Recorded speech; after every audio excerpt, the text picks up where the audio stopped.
There is a pattern no one talks about. Almost no one notices it in time. At some point, usually quietly, usually when nothing dramatic is happening, a person stops pressing toward the life they said they wanted. They do not announce this. They do not make a decision. The ambition simply goes underground. Daily life closes over the top of it like water closing over a stone. And they keep going, functional, capable, aware somewhere underneath everything that they have not yet done the thing they came here to do. That awareness is not anxiety. It is not failure. It is a signal. Now think about what brought you here right now. Not the surface reason. Not the playlist, not the recommendation, not the idle scroll that landed you on this audio. Something older than that made this choice. Something that has been tracking the distance between where you are and where you know you belong. It decided without asking your permission that now was the time.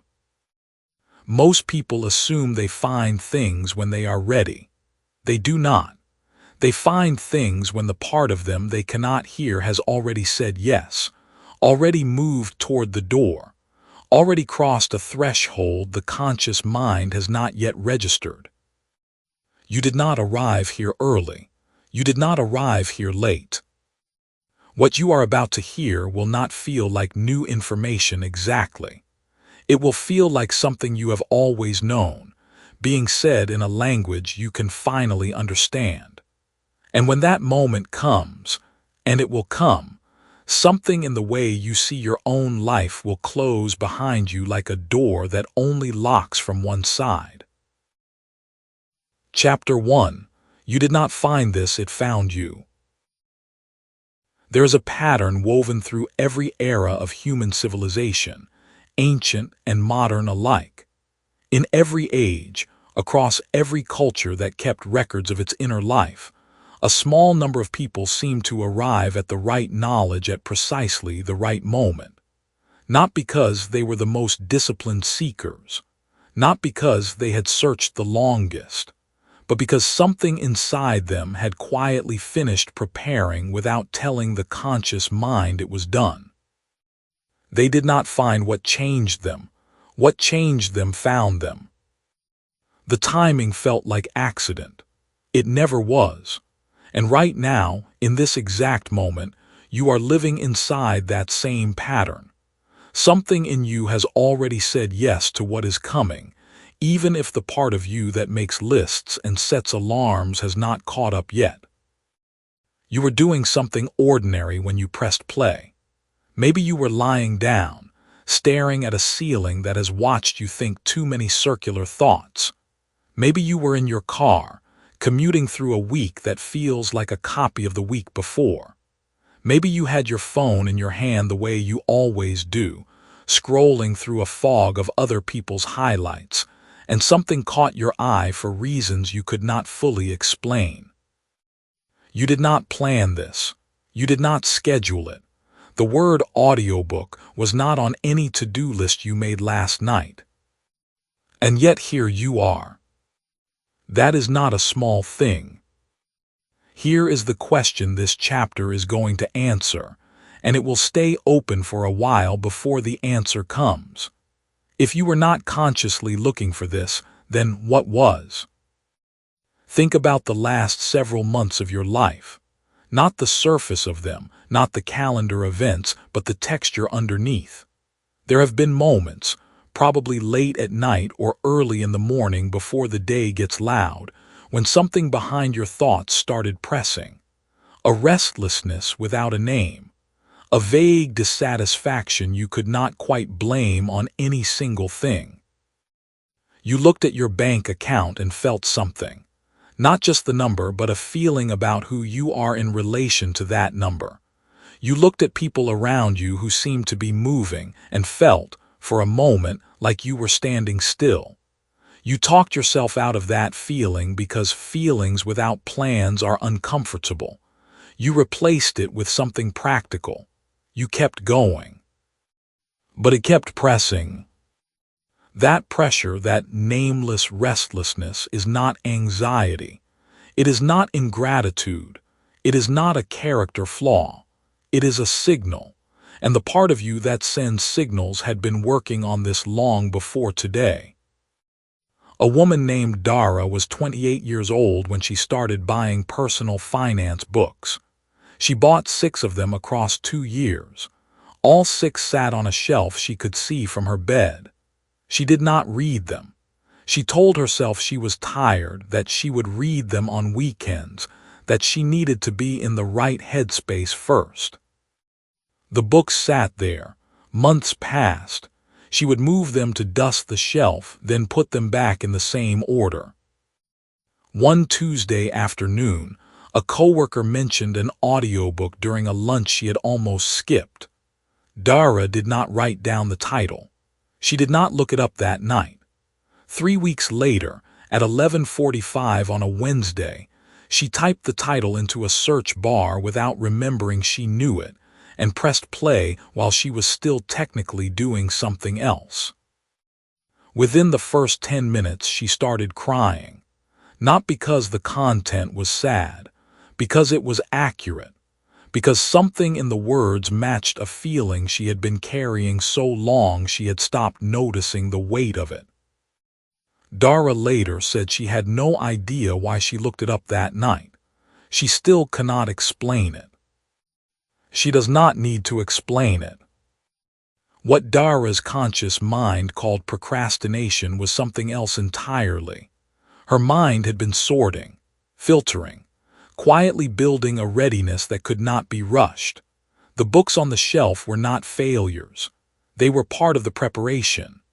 Every time she looked at them and felt that small sting of guilt, her subconscious was logging the signal, calibrating, waiting for the moment when conditions aligned and the timing was right. When that moment arrived, she moved without deciding. That is what readiness feels like from the inside. It feels like impulse. It feels like accident. It is neither. Go back to the life you were living 3 years earlier and look at it plainly, not geographically, internally.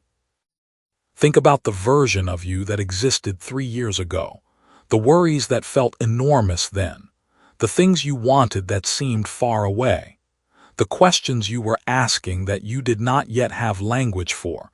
You have changed since then in ways you did not plan. You made decisions you do not fully remember making. You let go of things that once felt essential. You picked up ideas from places you were not expecting. None of it felt like a design while it was happening. Looking back, though, there is a direction to it. There is a shape. The you that exists right now is the result of a process that was running quietly in the background, making selections, pruning what did not serve, moving towards something the you of 3 years ago could barely articulate. That process did not stop. It brought you here. The conscious mind wants credit for your progress. It wants to say, I decided, I chose, I made this happen. And the conscious mind is not wrong exactly, but it is late. It arrives after the decision has already been made in a deeper place, then rationalizes the arrival as a plan. Researchers who study decision-making have documented this repeatedly. The body begins moving toward a choice before the conscious awareness of that choice surfaces. The thought, I decided this, is the mind narrating an event that already happened.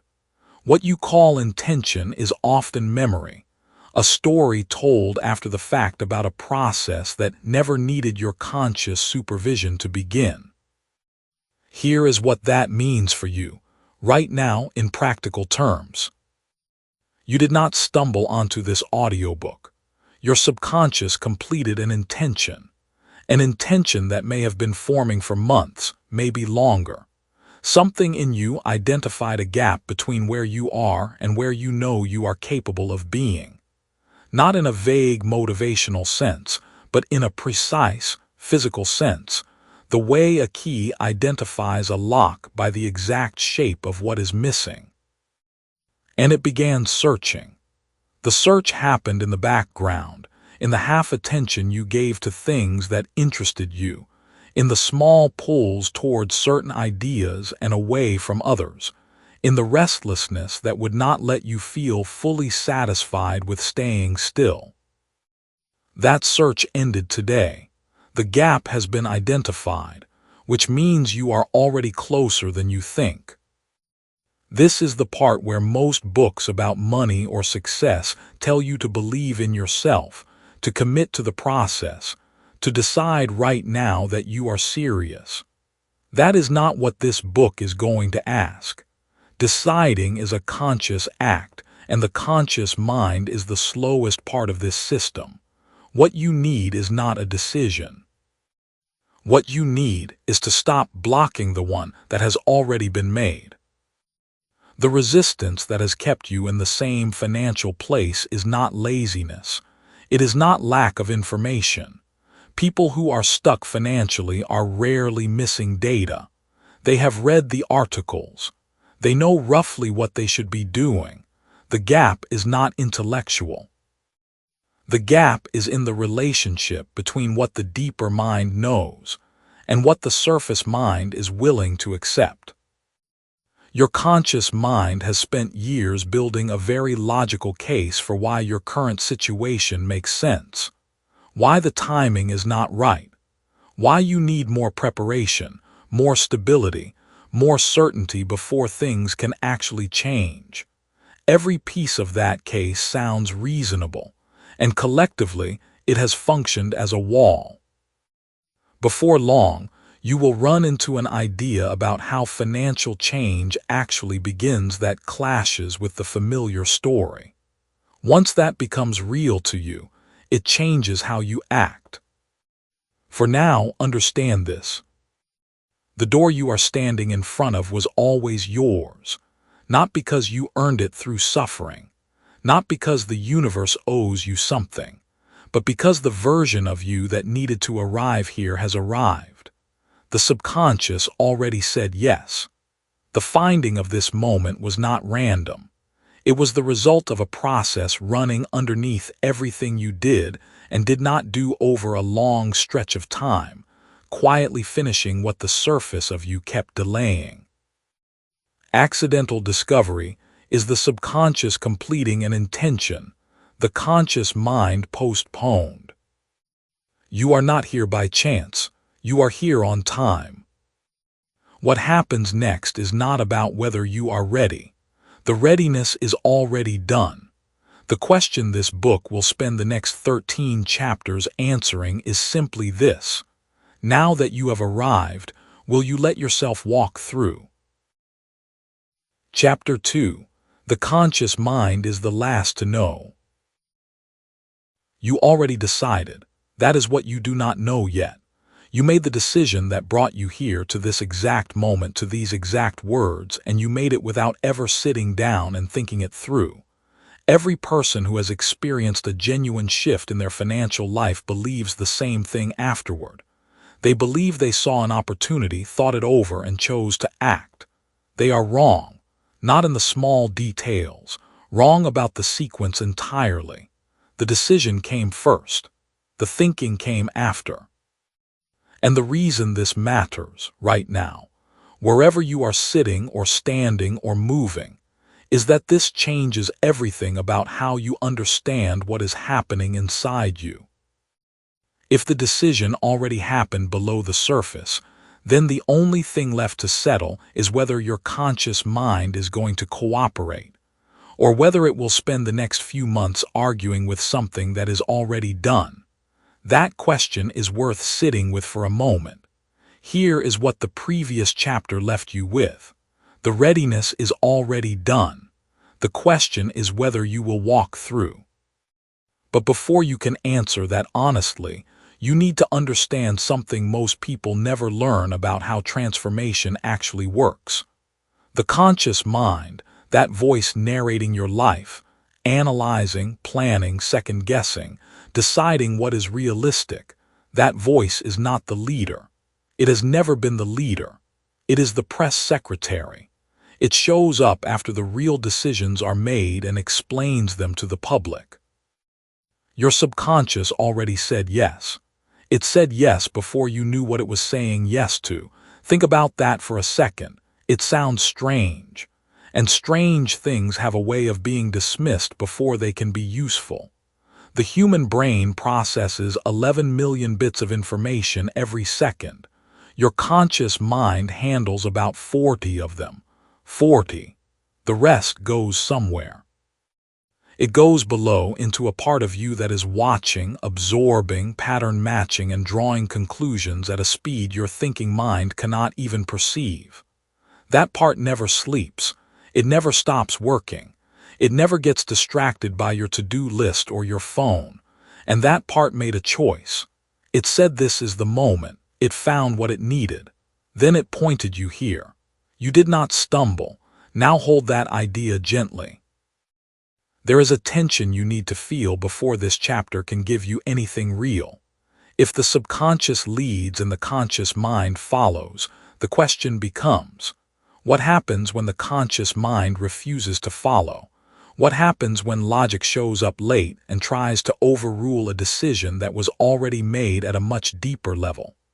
The answer to that question is where most people lose years of their lives. To understand it properly, you need to meet someone. Her name was Layla. She was 29 years old, working as a project manager at a mid-sized logistics company in a city she had moved to for someone else's reasons. She was competent at her job. She was underpaid for her competence, and she knew it. But knowing something and acting on it are two very different operations happening in two very different parts of the brain. Layla described herself as someone who was good with money in theory and terrible with money in practice. She tracked her spending in a spreadsheet she rarely opened. She had a savings goal she revised downward every 6 months. One Thursday in November, Layla stayed late finishing a report that no one would read carefully. She missed the first bus she usually took. She took a different route home. On that route, she passed a bookstore she had walked past 100 times without entering. That evening, for a reason she could not explain, she went in. She bought a book about capital allocation written for non-finance people. She said later that she did not know why she bought it. It seemed like the kind of thing she should understand. She read it in 4 days. Then she read 2 more books. Then she started paying attention to a conversation her company had been having about restructuring her entire department. Instead of waiting to be told what would happen to her job, she asked questions. She mapped the restructuring herself. She identified which skills her company would desperately need in 18 months that almost no one on her team had. She started building those skills on evenings and weekends. 8 months later, when the restructuring happened, Layla did not lose her job. She negotiated a role that did not exist before she proposed it, at a salary 31% higher than what she had been making. She called it a lucky break. It was not luck. Go back and look at the sequence. Layla's subconscious had been tracking her dissatisfaction for months before that Thursday. It had been monitoring the gap between her capability and her compensation. It had been watching the signals of organizational change in her company, the small shifts in conversation, the different names on meeting invitations, the altered tone of her manager's updates. Her conscious mind had noted none of this deliberately. But below the surface, something was assembling a picture. And when the internal pressure had built to exactly the right point, her subconscious did something specific and intentional. It made her miss the bus. Not literally, but it pointed her attention at something she had walked past 100 times and never entered. The door had always been there. She had always been capable of walking through. What changed on that Thursday was not the door.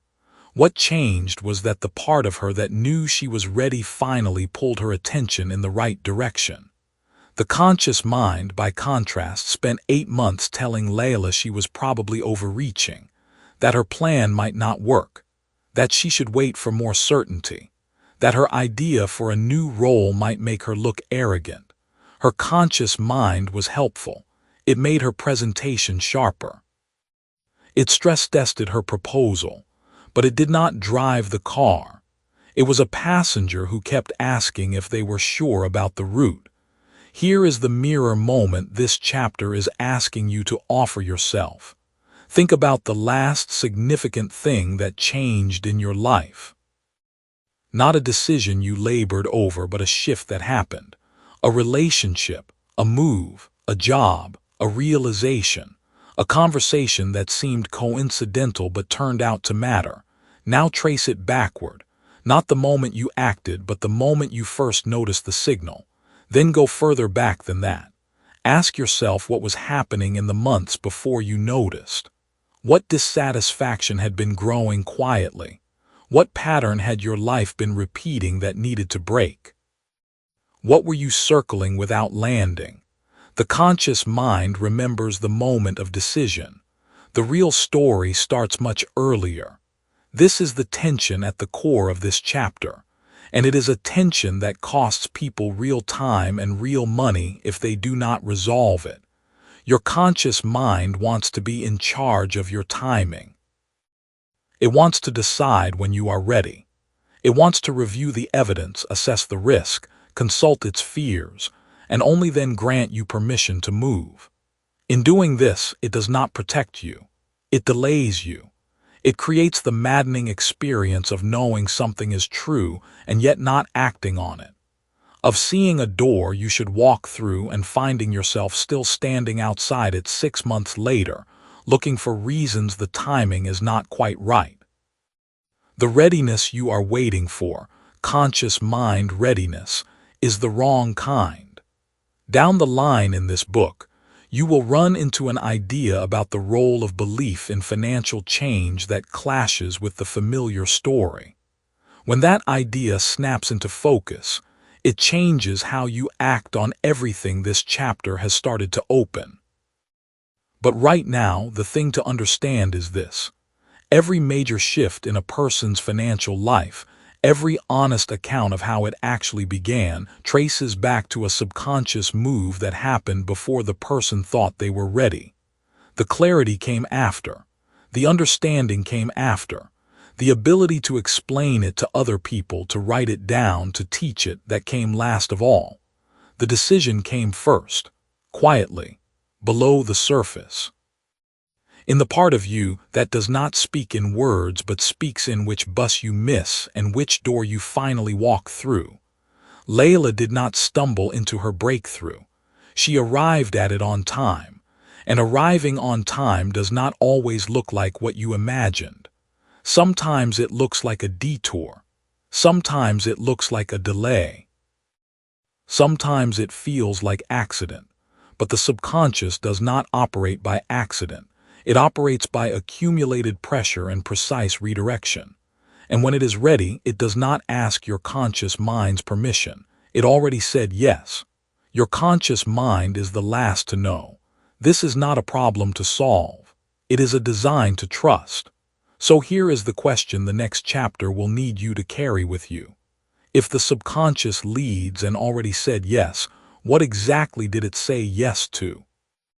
And how do you make sure your conscious mind stops blocking what is already in motion? Chapter 3. The filter you cannot see is the filter running everything. Paying more attention to what you want is one of the most reliable ways to miss it entirely. That sounds like advice designed to make you feel foolish for caring so much. It is not. It is a description of a biological process happening inside your skull right now, 24 hours a day, deciding what reality you are allowed to perceive. It does this without your permission, without your awareness, and without any regard for how hard you are trying. Here is the tension that question from the last chapter set up. If your subconscious already said yes, what did it say yes to? And how does your conscious mind keep blocking something already in motion? Hold that. The answer is coming. But first you need to understand the mechanism. Once you see how the filter actually works, the blocking stops feeling like a character flaw. It starts feeling like a mechanical problem. And mechanical problems have mechanical solutions. There is a structure at the base of your brain stem called the reticular activating system. Small name for an enormous job. Its primary function is gatekeeping. Every second, your senses collect roughly 11 million pieces of information from the world around you. Sounds, textures, temperatures, faces, words, movements, smells. 11 million. Your conscious mind can process about 40 of them. The reticular activating system decides which 40 get through. It is not choosing randomly. It is choosing based on one single criterion. What your internal state has already decided matters. This is not mystical language dressed in scientific clothing. This is what neuroscientists actually describe when they explain why you can be in a room full of noise and still hear your own name spoken quietly across it. Your brain flagged your name as relevant, so it passed through the filter. Everything else was suppressed before it ever reached conscious awareness. The room did not get quieter. Your filter got selective. Now apply that same mechanism to money, opportunity, and the people who seem to appear in your life right when you need them. Remember the life you were living 3 years earlier and look at it plainly, not physically. Think about what you believed was possible for you financially.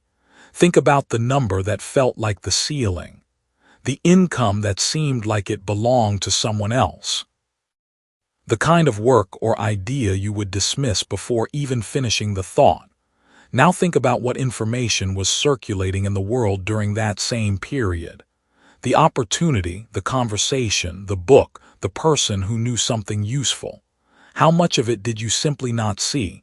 Not because it was hidden, because your reticular activating system had not been instructed to flag it as relevant. That is the cost of a calibration problem, not ignorance, not laziness. A filter set to the wrong frequency. There is a question most people never ask themselves.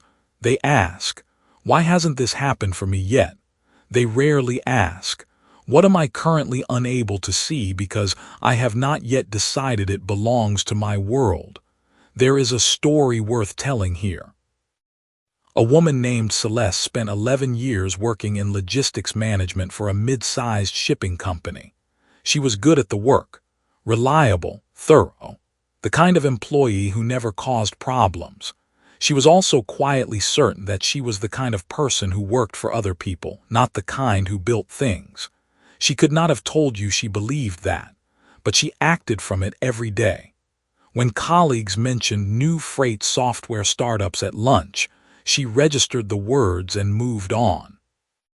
When a small cargo tech conference was advertised in the break room, she glanced at the flyer and looked away. Not with contempt, with simple non-recognition. Her filter said, not for you. In her 38th year, something shifted. Not dramatically. She had a single conversation with her younger cousin, who had recently started a small courier business from a studio apartment and was pulling in more per month than Celeste had ever made. The cousin did not give her a speech. She just talked about her day the way you talk about your day. Casually, specifically, like it was normal. Celeste drove home that evening and felt something she could not name. Not envy. More like a door she had always assumed was a wall suddenly developed a visible outline. Within 6 weeks, she noticed the freight software articles she had been scrolling past for years. Within 3 months, she was in a conversation with a logistics tech startup that needed exactly the operational knowledge she had spent a decade building. The opportunities had not appeared. They had been there the whole time. Her filter had been recalibrated by one specific thing. She had been shown, in concrete personal detail, that someone she knew was already living inside the possibility she had excluded. The filter did not change because she tried harder. It changed because her internal state reclassified the information as belonging to her world. That is what your subconscious said yes to, not a vague intention, a reclassification. A decision below the level of thought that a certain category of life was no longer foreign territory. And the moment that decision was made, your reticular activating system began forwarding different mail. This is why the timing feels so strange when things start moving. You did not suddenly become luckier. The world did not suddenly become more generous. You crossed a threshold of internal readiness, and the filter that had been suppressing certain information for months, sometimes years, opened. Everything appears at once because everything was always there, pending your readiness state reaching the required level. Here is where spiritual language and biological language are saying the same thing from different directions. The person who talks about divine timing is describing the experience of receiving, suddenly and all at once, information and opportunity that had been circulating outside their awareness. The neuroscientist is describing the mechanism by which that timing operates inside the brain. Neither is wrong. They are standing in different rooms of the same building. The skeptic who dismisses divine timing as wishful thinking is actually more right than they know, but for the wrong reason. It is not timing assigned by an external force. It is timing created by an internal one. The believer who embraces the idea that things arrive exactly when they are meant to is also more right than they know, but often mislocates the source of that precision. It is not the universe withholding. It is the filter deciding. You do not need to choose a side. You need to understand the mechanism. Here is what the mechanism means practically. Trying harder to notice opportunity while your internal readiness state has not shifted is like trying to manually force your name to pass through someone else's reticular activating system. The system does not respond to effort directed at output. It responds only to changes in the internal state that governs what gets classified as relevant. This is the thing your conscious mind does not want to accept. Your conscious mind is built to act on problems by directing effort toward them. The idea that the most powerful thing you can do is not push harder but instead change what you believe you belong to, that lands as passivity. It is not passivity. It is precision. A little later, we will get to a point about taking action to build wealth that clashes with the familiar story. Once you see it, the contradiction will resolve in a way that permanently changes the order in which you do things. For now, consider what your filter is currently set to screen out, not as a failure, as information, because here is what is also true. You are listening to this right now. That is not a small thing. The reticular activating system that governs your attention selected this content from everything competing for your time. Something in you flagged this as relevant. Something in you already said that a conversation about financial identity and subconscious readiness belonged in your world. You did not choose that consciously. Not entirely. The filter chose it for you, which means the filter has already moved. The door was always yours. It was never locked by the world. It was waiting on the only combination that could open it, which was the interior decision that you were the kind of person for whom the door existed.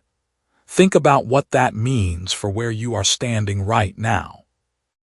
The subconscious timing that brought you to this chapter, to this sentence, is not mystical in the way people mean when they say mystical, meaning vague and unverifiable and dependent on belief.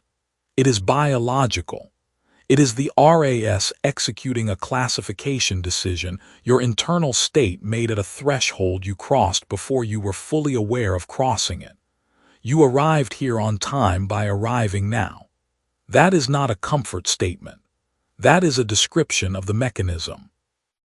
The filter is already recalibrating, not because you are trying to make it, because you listened, because you let the information in, because some part of you recognized it as belonging to you before your conscious mind had a chance to explain why it should not.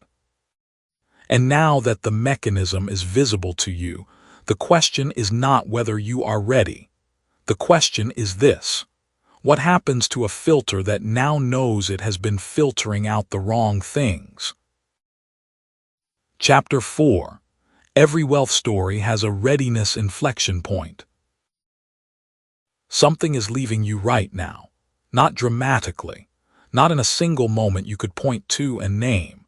It is leaving you the way water leaves a glass left on a warm counter, slowly, invisibly. And by the time you notice, you have already lost most of it. The gap between where your finances are today and where they need to be is not standing still. It is widening. Every month that passes without the internal shift that precedes every real wealth story is not a neutral month. It is compounding distance. The opportunity that would have cost you 10 units of effort 2 years ago costs you 30 now. And the mechanism behind that widening gap is not bad luck or bad timing. It is something quieter. Something that has been operating without your permission or your awareness. This chapter is about the exact moment that mechanism reverses, and why that reversal has a name, a shape, and a specific set of conditions that make it possible. Here is what nobody tells you about that question from the last chapter, about what happens to a filter that now knows it has been filtering out the wrong things. The answer is stranger than the usual script suggests. Most people expect the answer to be action. Do something different. Make a new plan, start executing. But the research on how wealth actually accumulates in a human life points to something else entirely. It points to a moment, not a strategy, not a discipline. A moment where something internal flips, and after it flips, everything the person does begins to land differently. The same conversations produce different results. The same industry produces different income. The same person, different outcomes. That moment has a name. It is called a readiness inflection point. Here is your open loop, and pay attention because it will matter. There is a question that sits underneath every inflection point story ever told. A question that sounds simple but has never been answered clearly. Why then? Not how, not who. Why does the flip happen at that specific moment for that specific person and not before? Hold that question. The answer is coming, but not yet. First, you need to see the pattern across 3 different lives. When you see it 3 times in 3 completely different settings, something happens in your mind. The pattern stops being a theory. It becomes a fact you cannot unfeel. Consider a woman named Claudine.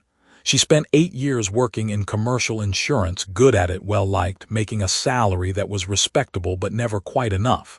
She had tried 3 side businesses. Each one failed quietly within 6 months. She read the books. She attended the seminars. She made the plans. Nothing moved. Then, in the winter of her 31st year, she sat across a conference table from a client describing a gap in the market. A very specific, very narrow gap in how small logistics companies managed their liability coverage. Claudine had heard versions of this complaint dozens of times across her career. This time she heard it differently, not new information. The same information, received by a different receiver. 3 months later, she had launched a boutique firm targeting exactly that gap. Within 2 years, she had replaced her salary twice over. The business still runs today. What changed in that conference room? From outside, people called it a good idea arriving at the right time. Claudine herself would tell you it felt different.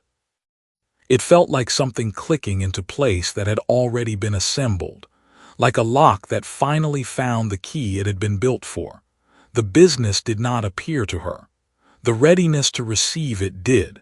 Now hold that alongside a different story. Marcus was 26, deep in student debt, working a facilities management job at a hospital. He was not thinking about wealth. He was thinking about making rent. One afternoon between rounds, he started listening to a podcast about real estate, not for any particular reason, just something to fill the silence. He had listened to similar content before. This time something caught in him like a hook in fabric. He started running numbers on a duplex in his city, the kind of numbers he had absolutely no experience running, and they were wrong in several places. But he ran them. Then he ran them again. 18 months later, he closed on that duplex. Then another. His story is not one of overnight wealth. It is one of a starting line he crossed that he had been standing behind for 3 years without crossing. What made him finally cross it? He would tell you it was the podcast. But he had heard the content before. The content had not changed. Something inside the listener changed. One more. A woman named Saul had been freelancing in brand design for 6 years. She was good. Her clients told her she was good. But she kept underpricing her work in ways that quietly humiliated her. She would quote a project at $800, know it was worth $4,000, and accept the client's counteroffer of $600 without much resistance. It was a pattern she recognized and could not break. Then, and she marks this precisely, during a Tuesday afternoon in late spring, she was revising a proposal and she stopped mid-sentence. She sat there for 40 seconds. She changed the number to 4,200. She sent it. The client said yes within the hour. Saul raised every rate she had within 30 days. Her annual revenue that year was higher than her previous 3 years combined. What happened in those 40 seconds? Something settled in her. Something that had been hovering, unresolved, finally chose a side. 3 people, 3 different industries, 3 different ages, backgrounds, and circumstances. One pattern that runs through all 3 like a wire. The inflection point does not look like a decision from inside the story. It looks like a recognition. And here is where you need to sit with something for a moment. Think about a time in the last 3 years when you almost did something. Not a fantasy, a real, concrete, almost action. A conversation you nearly started. A number you nearly asked for. A thing you nearly bought or built or said out loud. You can feel the almost even now. That almost was not a failure of courage. It was not weakness. It was the readiness sitting just below the surface, pressing upward, not quite through. That almost is closer to your inflection point than you think. Here is the invisible mechanism that the previous chapter began to expose. Your conscious mind, smart, protective, reasonable, has a deep investment in controlling when change happens and how it arrives. It wants change to be logical, scheduled, justified by evidence that has already arrived. It does not trust what it cannot see, and so it creates a very convincing story about why now is not the right time, why the conditions are not yet favorable, why a little more preparation is still needed. That story sounds like wisdom. It is not wisdom. It is resistance wearing wisdom's clothes. The subconscious operates on a different timeline entirely. It has been collecting data for years. Every conversation you half listened to, every price tag that made something in you flinch, every moment someone else received something you quietly believed you deserved too. It assembles this data without asking permission, and at some point, quietly and without announcement, it reaches a threshold. It is ready. It has been ready. The conscious mind simply has not been informed. Further on, we will get to a point about timing specifically, the idea that the right moment arrives from outside you that clashes with the familiar story. Once that lands, it shifts how you act when opportunity appears. But right now, back to the central question you have been holding. Why then? Why does the inflection happen at that specific moment for that specific person? The answer is not complexity. The answer is accumulation. Think of it like this. You can add coal to a furnace for a long time and nothing dramatic happens. The temperature rises slowly. Then at a precise point, a threshold invisible from outside, ignition becomes not just possible but inevitable. The inflection point is not a spark from outside. It is the moment the internal temperature crosses its own threshold. Claudine had been accumulating readiness for 8 years. Marcus had been building the threshold through debt and silence and a particular quality of wanting. Saul had been underpricing herself long enough that the internal dissonance had become unbearable. Each of them reached the threshold from a different direction. All three crossed it into the same kind of moment. The moment where it stops being something you are trying to do and becomes something you are recognizing as already yours. This is what the inflection point actually is. Not a decision, a recognition. The door was always yours. The readiness is what finally lets you see the door, reach for it, and find it already unlocked. And here is the thing about you, specifically, reading this now. You did not arrive at this chapter by accident. You arrived because something in you has been accumulating. You may not be able to measure it. You may not have the language for it yet. But the fact that these ideas are landing with the weight they are landing with is itself a signal. The subconscious already said yes.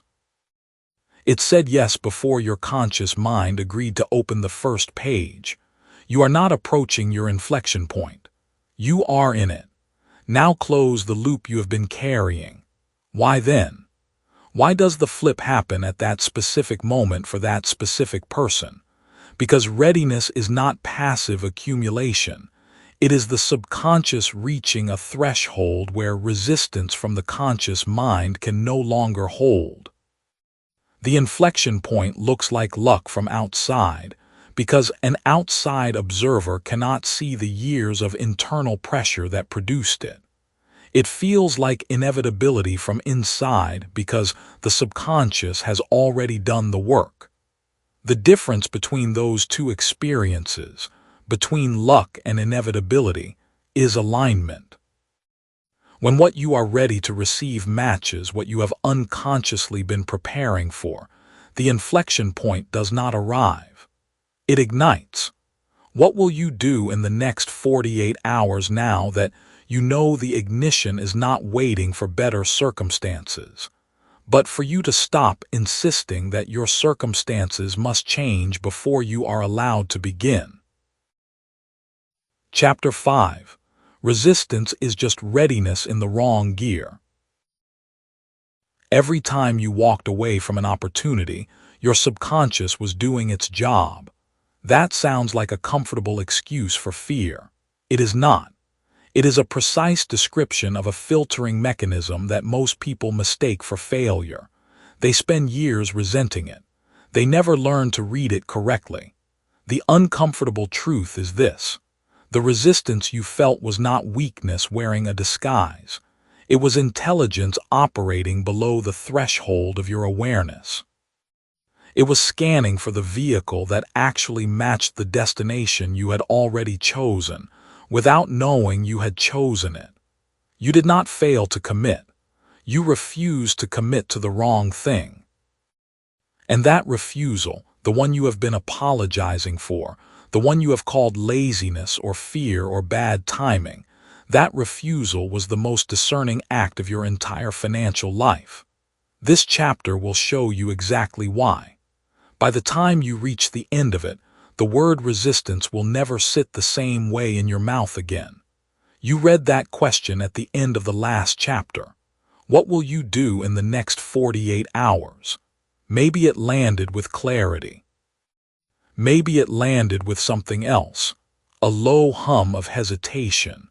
A familiar tightening just behind the sternum. A feeling that has no exact name but that you have felt before, many times, in the exact moment something seemed like it could actually work for you. That feeling has a history, and the history deserves your full attention. Here is the open loop this chapter is asking you to sit with. Why do certain opportunities feel like the right size for other people but not for you? You have watched someone else pursue the exact same path you considered and eventually abandoned. You watched them succeed. And something about that stings in a way that goes deeper than envy. It stings because it seems to confirm that the problem was you, your hesitation, your resistance, your inability to push through. Hold that question. Do not answer it yet. Let it breathe. Look back at the person you were 3 years earlier and look at it plainly. Not just where you lived or what job you had. Think about what you believed was possible for you. Think about the specific number you kept in your head when you imagined what financial security would feel like, the salary, the savings account, the moment you would stop feeling like you were one bad month away from everything becoming harder. Think about the opportunities that appeared in that period. The side project a friend pitched you. The course someone recommended. The investment someone in your orbit was excited about. Think about the ones you stepped toward and the ones you stepped back from. Think honestly about how you explained your hesitation to yourself. Bad timing, not ready, too risky, maybe later. Now ask yourself, were the ones you stepped back from actually wrong, or did they just feel misaligned in a way you had no language for? There is a woman named Layla who appeared earlier in this book.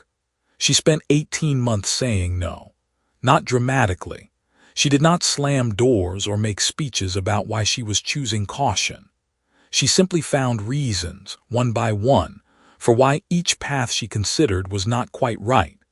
A network marketing structure that felt hollow at the core.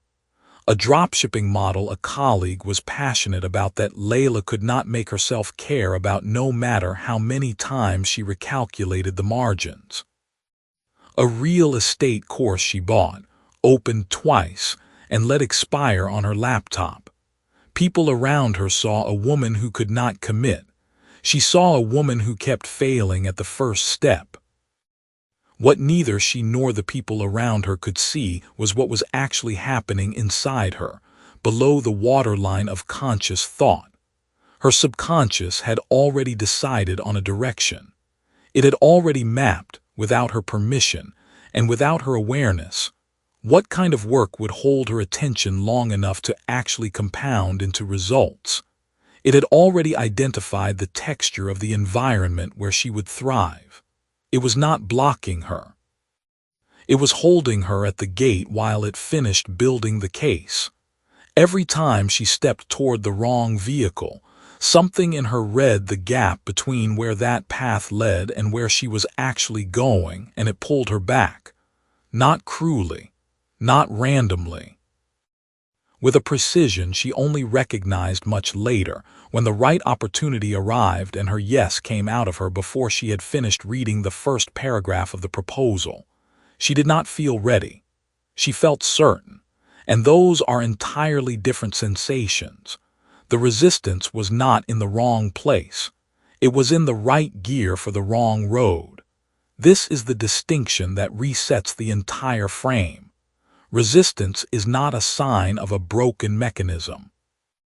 It is a sign of a mechanism that knows the difference between a road that leads where you are going and a road that just looks like it might. The problem is not the resistance.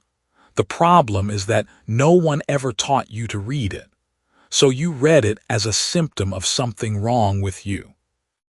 You spent years trying to override it, or apologize for it, or hide it from people who seemed to say yes to everything with ease. But consider this. The people who say yes to everything with ease are also the people who are constantly starting over, constantly rebuilding after a venture that felt right in the room but wrong in execution. Their willingness to commit quickly is not a sign of superior readiness. It is often a sign of a subconscious that has not yet developed enough self-knowledge to veto the wrong path. Their yes is not more powerful than your no. It is just louder, and loudness is not the same as wisdom. Your no had information in it.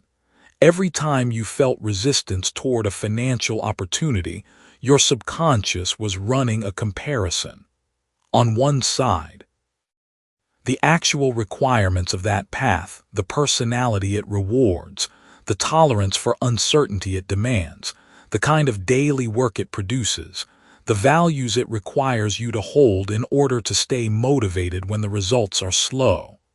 On the other side, you, not the version of you that was trying to be practical or trying to seem ambitious. The actual you, the one who knows what kind of work makes time disappear. The one who knows what kind of pressure produces your best thinking and what kind produces only noise. That comparison happened in milliseconds, below your ability to articulate it. The result came up through your body as a feeling you had no useful framework for, so you called it fear, and you moved on. Soon, we will get to a point about commitment that clashes with the familiar story. When that becomes clear, it shifts how you act from that point forward. But right now, the thing that matters is this. That comparison your subconscious was running is not a passive process. It is not random anxiety dressed up as discernment. It is the deepest part of your decision-making architecture doing exactly what it was built to do, without asking your conscious mind to weigh in. Because your conscious mind is too easily swayed by social proof, by someone else's excitement, by the fear of missing out on something that everyone around you seems to believe in.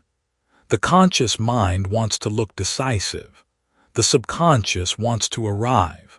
Those two goals are not always compatible. Layla did not finally say yes because she overcame her resistance. She said yes because the resistance was absent, and its absence told her more than any due diligence she could have done consciously. She recognized that the familiar tightening was not there. The reasons to hesitate were not assembling themselves the way they always had before. She described it later, to someone who asked, as the difference between a door you push and a door that was already open.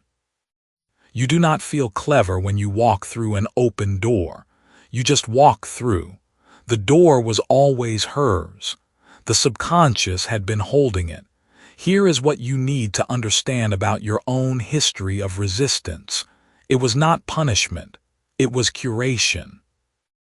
Your subconscious was pulling back the wrong fit so that when the right vehicle appeared, you would have enough energy left to actually move. Every person who burned themselves out on a series of half-committed ventures they never believed in is living evidence of what happens when you override the veto. They are not more successful than you.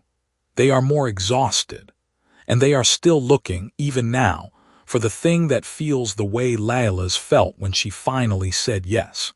You have not been behind. You have been selective in a language you were never taught to read. Now return to the question from earlier. Why do certain opportunities feel like the right size for other people but not for you? The answer is not that you are smaller than those other people. The answer is that those opportunities were, in fact, the right size for them. Their subconscious said yes because the match was real. Yours said no because the match was not. You did not fail to rise to the occasion. The occasion was simply not yours, and recognizing that is not a consolation. It is a recalibration. It is the moment you stop spending energy trying to want the things other people want and start listening for the signal that your own subconscious has been trying to send you since before you had the vocabulary to receive it. The subconscious already said yes. It said yes to something specific. The resistance you felt was not the sound of that yes being refused. It was the sound of that yes being protected. You were not failing to commit. You were refusing to waste your commitment on something that was never going to take you where you were actually going. That is not a flaw. That is a function. And the question worth carrying into the next chapter is not whether you can finally commit. It is this: what will you hear when the resistance is genuinely absent? Chapter 6. The signal your subconscious sent you to get here. Something has already been spent. Not money. Not time in the simple sense of hours passing. What has been spent is the version of you that could have found this earlier and did not. Every week you spent circling a problem you could not name was a week the solution existed somewhere and you had not yet moved toward it. Not because you were lazy. Not because you were broken. But because the information was not in front of you and the part of your mind that needed it had not yet built the path to bring it close. That is the cost no one talks about. The invisible debt of unread signals. And here is the tension that makes this worth sitting with. The signals were not absent. They were there. They were arriving. And something in you was already moving toward this moment long before you pressed play. The question this chapter exists to answer is the one you have not thought to ask. Not why you are here now, but how long you have actually been arriving. The previous chapter ended with a question about resistance. It asked what you would hear when resistance was genuinely absent. Hold that. Because this chapter is the answer, and it arrives through a door you did not know you opened. There is a man named 𝗜𝗏𝗧𝗔𝗡. He is 31, works in logistics, earns a salary that covers his life but leaves no surplus by the end of the month. He is not in crisis. He is in something quieter and harder than crisis. He is in the gray zone where everything technically works and nothing actually moves. He has a routine. He eats the same breakfast, drives the same route, sits at the same desk. 3 weeks before the moment his life began to change, nothing dramatic happened. There was no rock bottom. There was no conversation that cracked something open. What happened instead was a Tuesday. He was sitting at his desk after lunch, and he noticed he had spent 45 minutes reading about someone else's financial decisions in an online forum. He did not think much of it. He closed the tab. He went back to work. 2 weeks later, he found himself staying up until midnight reading about compound interest for reasons he could not explain. He was not researching anything specific. He was not planning anything. He was just reading, drawn. The following week, someone in a grocery store line mentioned a podcast. He wrote down the name on the back of a receipt, forgot about it for 4 days, then found the receipt in his jacket pocket and listened. That podcast mentioned a book. That book led him to a concept. That concept changed the number he believed he deserved to earn, and within 8 months he was earning it. Here is the thing 𝗜𝗏𝗧𝗔𝗡 did not understand at the time. He thought those were separate events. A distracted Tuesday, a late night, a stranger's recommendation. He thought they were scattered, unrelated moments of mild curiosity. He did not recognize them for what they were. They were the breadcrumbs.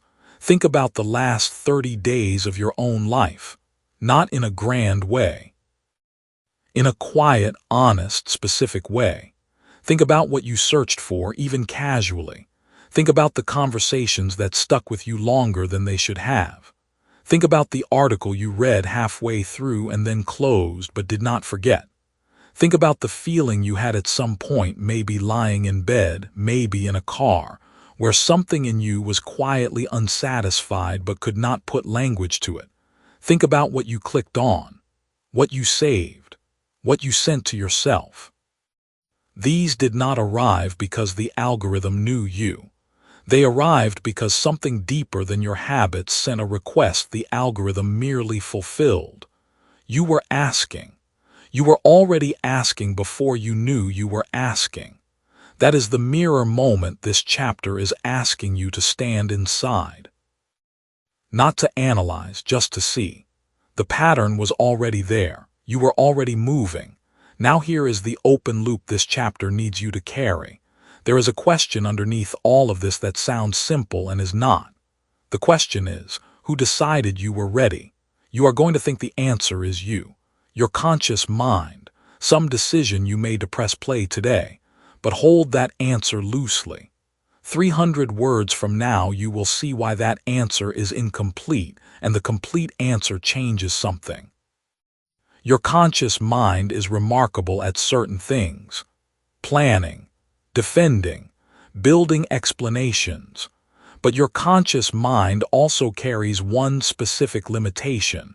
It insists on understanding the mechanism before it will accept the movement. If your conscious mind cannot see the full path, it tends to stop you at the trailhead. It calls that caution. Sometimes that is caution. But in the domain of financial identity, in the territory of who you believe yourself to be in relation to money and possibility, that caution has been costing you something specific. It has been costing you early movement. It has been making you wait for certainty before you would permit yourself to begin. Your subconscious operates on a different protocol entirely. Your subconscious does not wait for certainty. It waits for saturation. It collects information the way a field collects rain. A single drop changes nothing, but the field does not discard the drops. It holds them. It accumulates. And then at some point you do not choose and cannot predict, the ground is saturated. What follows is not a decision. It is a shift. It happens the way seasons change, not by announcement, by accumulation. What you experienced in the 30 days before arriving here was saturation reaching its threshold. The searches were droplets. The late nights were droplets. The discomfort you felt watching someone else succeed in a domain where you felt stuck, that was a droplet too. None of them were enough on their own. All of them together were exactly enough. And your subconscious, which has been quietly managing this collection for longer than you have been consciously aware, looked at the total and said yes. Not loudly, not with fanfare. It simply arranged the next drop to be this one. It placed this in front of you. That is not mysticism. That is mechanism. Here is a thing neuroscience confirms and most people never apply to their own story. Your brain has a filtering system that decides, from the overwhelming noise of daily information, what reaches your conscious awareness. It is called the reticular activating system, and it operates on a simple rule. It surfaces what you have already decided matters. The moment you have a sustained internal question, even one you have not verbalized, your brain begins tagging every piece of incoming information against that question and elevating the matches. This is why you buy a red car and suddenly see red cars everywhere. They were always there. You were not looking. And now you are, because something in you shifted the filter. You shifted your filter. You did it quietly and without instruction. You did it in the weeks and months before this moment, as the discomfort grew and the ceiling felt lower and something in you refused to fully accept that this was all there was. That refusal is not passive. It is active. It is a signal. It is the most honest thing your deeper mind can say, and it says it not in words but in what it draws your attention toward. Now close the loop. Who decided you were ready? Your conscious mind did not decide this. Your conscious mind presented arguments for and against, and likely found reasons to delay. The part that decided was older and quieter. It was the part that had been watching your life long enough to know the conditions were now right. That the discomfort had reached a useful depth. That the curiosity had reached a useful intensity. That you had accumulated enough to receive what was coming. Your subconscious decided, and it did what it always does when it decides. It moved you, subtly, through interest and attention and small decisions that felt random and were not. It brought you here, not to a random place, to a specific threshold it had been constructing for you, piece by piece, for longer than you know. Later on, we will get to a point about the moment they chose to change that clashes with the familiar story. After that clicks, it shifts how you act from that point forward. But for now, stay here, in this recognition, because there is something important that needs to land before you move forward. You were not late. People who find their way to moments of genuine inner readiness often carry a grief about the time before. They say, "I should have found this sooner. I wasted years. I could have started earlier." And underneath that grief is an assumption that the path was available to you in a form you could have accepted before now. It was not. You could not have received this before the field was saturated. You could not have acted on something your subconscious had not yet ratified. The earlier version of you would have heard the same words and let them pass, because it was not time, because the accumulation was not complete, because the door was not yet yours to open, though it was always yours. You arrived on time, not by accident, not by luck. By the slow, deliberate work of a mind that knew what it needed before you did, and spent however long was necessary building the exact conditions for this opening. The path to a readiness moment is not random. It is the subconscious constructing the conditions for its own opening. And the question worth sitting with as you move forward is not whether you can trust what brought you here. It is this: now that you can see the signal clearly, what other signals have you been sending that you have not yet learned to read?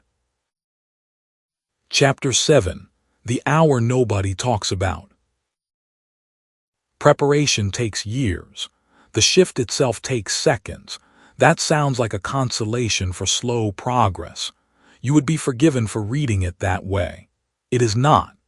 It is a precise description of a mechanism that the people who change their financial lives most dramatically, almost universally report, but almost never understand. They credit the years. They point to the effort, the study, the long nights, the failed attempts. All of that is real. But if you press them, if you sit with them long enough and ask them to identify the exact moment everything became different, they will pause. And then they will give you a time, not a year, not a season, an afternoon, a conversation, a moment when something they already knew rearranged itself into something they could no longer unknow. You have been sending signals you have not yet learned to read. This chapter is about the moment you finally read one clearly and what happens inside a person when they do. Here is the open loop this chapter asks you to hold. Why do most people, even after preparing for years, miss the moment when the shift arrives? The answer is sharper than the usual script suggests. Hold that question. James had been reading for 3 years, not casually. He had the notebooks, the highlighted margins, the subscriptions to financial newsletters he actually opened. He tracked his spending in a spreadsheet he updated every Sunday. He knew his net worth to the dollar. He knew the compound interest formula. He knew the difference between an asset and a liability better than most people know the difference between a good day and a bad one. He was, by any reasonable measure, prepared. He was also, by any reasonable measure, stuck. The money in his savings account sat at $11,000 for 14 months, not because it was not growing. It grew a little, then he spent a little, then it grew again. The number never moved in any direction that felt like direction. He told himself he was being patient, told himself he was waiting for the right moment to invest, the right deal, the right level of certainty. His spreadsheet was immaculate. His life was static. Then one Thursday afternoon, he had coffee with a woman named Carol who ran a small property management company. She was not famous. She was not wealthy in any staggering sense. She owned 3 units, paid off 2 of them, and took a salary from the third. She mentioned this the way you mention what you had for lunch, unremarkably. James asked how she had started. She said she had bought the first unit when she had less saved than he currently had. He asked if she had been scared. She looked at him with what he later described as genuine puzzlement and said, "Of what?" It was just a purchase. Something about those 4 words rearranged him, not the information. He already knew the information. It was the way she held it. There was no drama in her face, no sense that she had crossed some terrifying threshold. She had simply bought a thing, and then another thing, and then another. The fear he had been treating as a reasonable gatekeeper, as evidence that he was being responsible and careful, she had apparently never received as fear at all. She had received it as admin, a logistical concern, something to solve, not something to survive. James sat in the parking lot for 20 minutes after that coffee. He did not make a single new plan. He did not learn anything he did not already know. But when he drove home, he was not the same man who had driven to the cafe. He bought his first unit 4 months later. Sit with that for a moment before we move on. Not the outcome, the moment in the parking lot. Rewind to 3 years ago as honestly as you can, financially and emotionally. Think about what you knew then versus what you know now. The gap between your knowledge then and your knowledge now is probably not as large as you imagine. You have likely known most of the practical information for some time. What has changed, or what has not yet changed, is the internal permission. The sense that the information applies to you, right now, in your specific and real life. That gap between knowing and applying is not a knowledge gap. It is an identity gap, and identity does not update on a schedule. This is the thing nobody tells you about wealth shifts. The years before the moment matter enormously, but they are not the shift. They are the kindling. What Carol said to James in that coffee shop was not wisdom. It was a match. And here is what makes this complicated, what makes people miss it when it arrives. The moment does not announce itself. It does not arrive with the feeling of breakthrough. It does not feel significant in real time. James described it later as a quiet deflation, like a pressure he had not noticed was there finally releasing. The shift, when it happens, often feels like nothing, like a small correction. Like seeing something you should have been able to see the whole time and wondering why it ever looked different. That is why people miss it. They are waiting for the dramatic version, the epiphany with orchestral accompaniment, the lightning bolt, and the real thing walks past them dressed in ordinary clothes. As this book keeps moving, we will get to a point about how the subconscious chooses the moments it opens that clashes with the familiar story. Once you grasp that turn, it shifts how you prepare for those moments going forward. But right now, understand this. The preparation phase, the years of reading and learning and attempting and failing and adjusting, that phase has a purpose. Its purpose is not to produce the result. Its purpose is to produce readiness. And readiness is not the same as certainty. Readiness is a state of the body and the mind in which the right encounter, the right sentence, the right unremarkable afternoon can land without being deflected. Most people are not ready when they think they are ready. They are informed.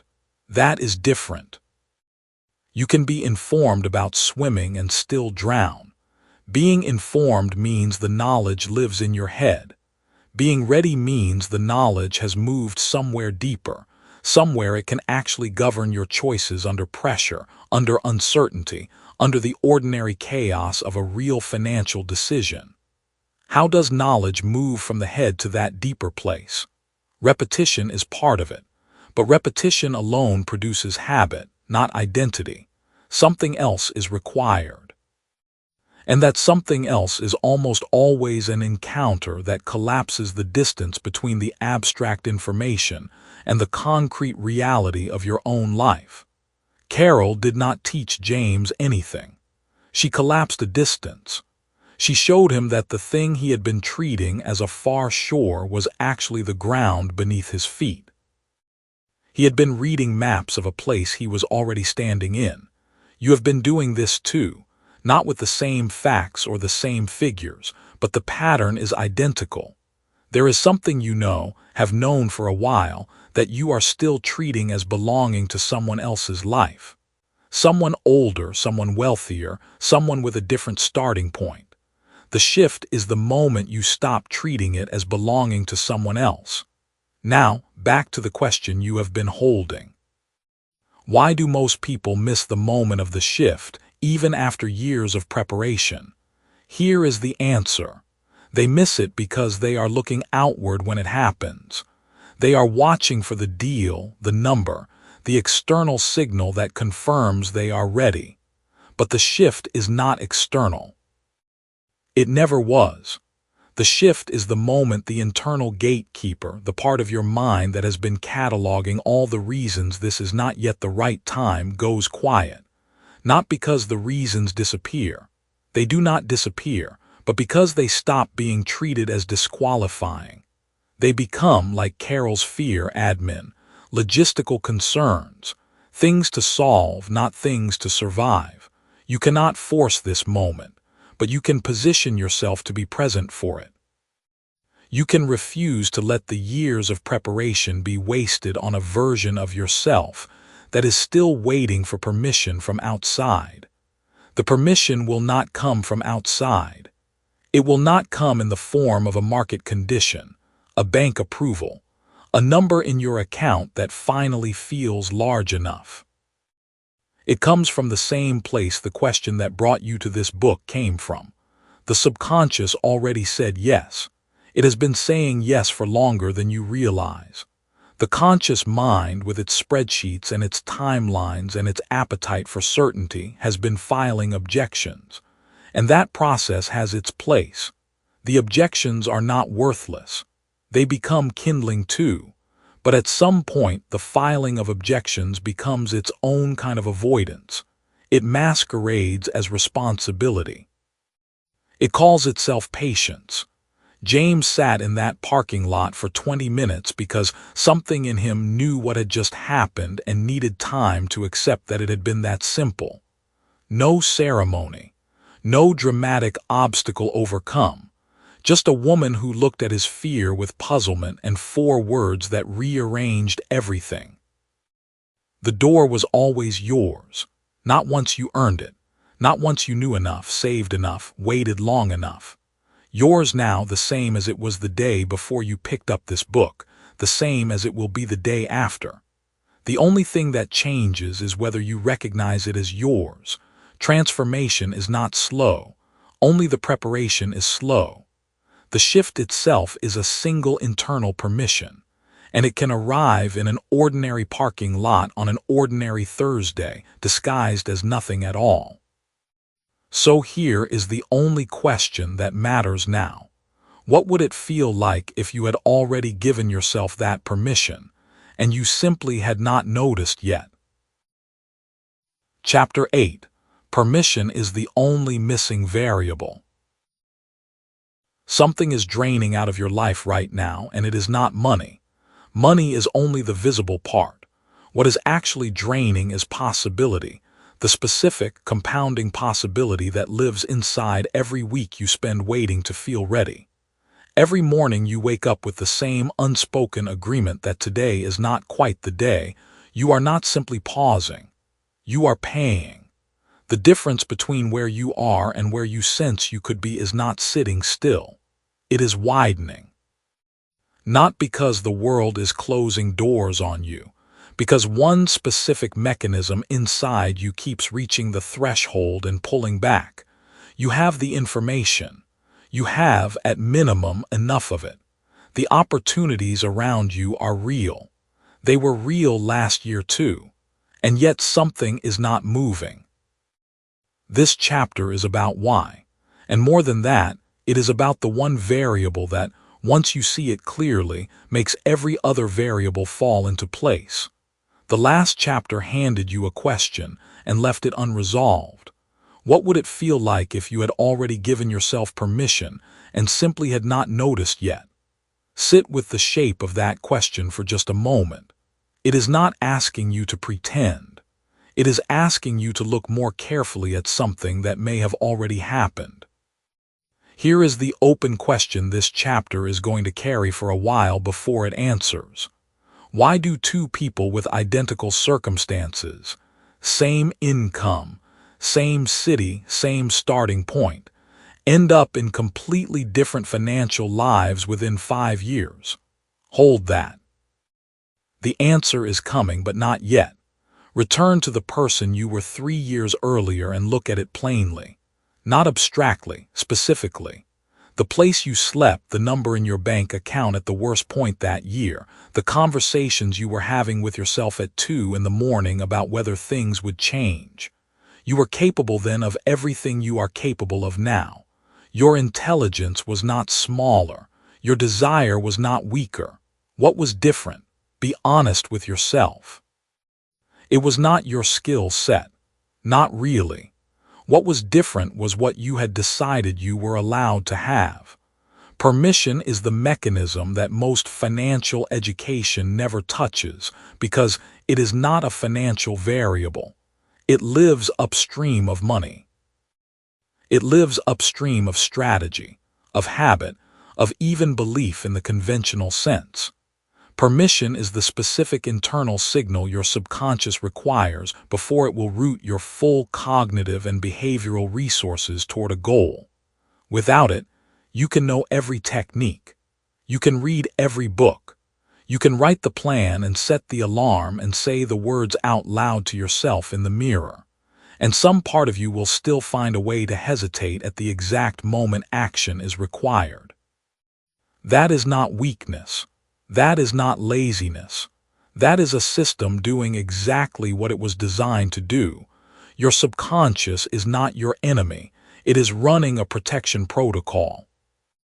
It learned at some early and probably unremembered point that wanting more than your environment expected of you was dangerous in some way socially, emotionally, or practically. So it built a gate. The gate is not made of fear exactly. It is made of logic. Brilliant, convincing, internally consistent logic that always has a good reason for why now is not quite the right moment. The logic sounds like this. You need more saved before you start. You need to understand it better first. You need to wait until things settle down. You need to make sure the people around you are okay first. None of these thoughts are wrong exactly. That is what makes the gate so effective. It does not block you with nonsense. It blocks you with reasonable-sounding truth that just happened to compound into permanent inaction. A woman named Celeste ran a small catering business in a mid-sized city. She had operated it for 6 years, quietly building a reputation for events that people remembered. Her food was the kind that made guests stop mid-conversation. For 3 of those 6 years, she had been approached multiple times about expanding, about opening a storefront, about taking on a kitchen staff, about scaling the operation into something with real revenue. She always had a reason to wait. The timing was almost right. She almost had enough saved. She almost felt ready. Then one Tuesday, not on any particular anniversary or after any dramatic event, she signed the lease on a small commercial kitchen space. When a friend asked her what had finally changed, Celeste thought about it for a long moment. Then she said, "I just decided I was allowed to do this." That was it. Nothing external had shifted. The savings number was actually slightly lower than it had been the previous year when she said no.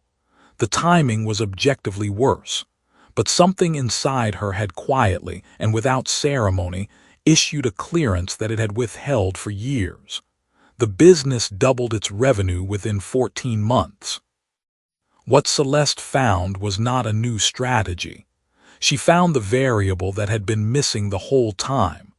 Here is what is important to understand about permission. It is not a feeling you wait for. It is a decision you make on behalf of a part of yourself that cannot make decisions through logic alone. The subconscious does not respond to argument.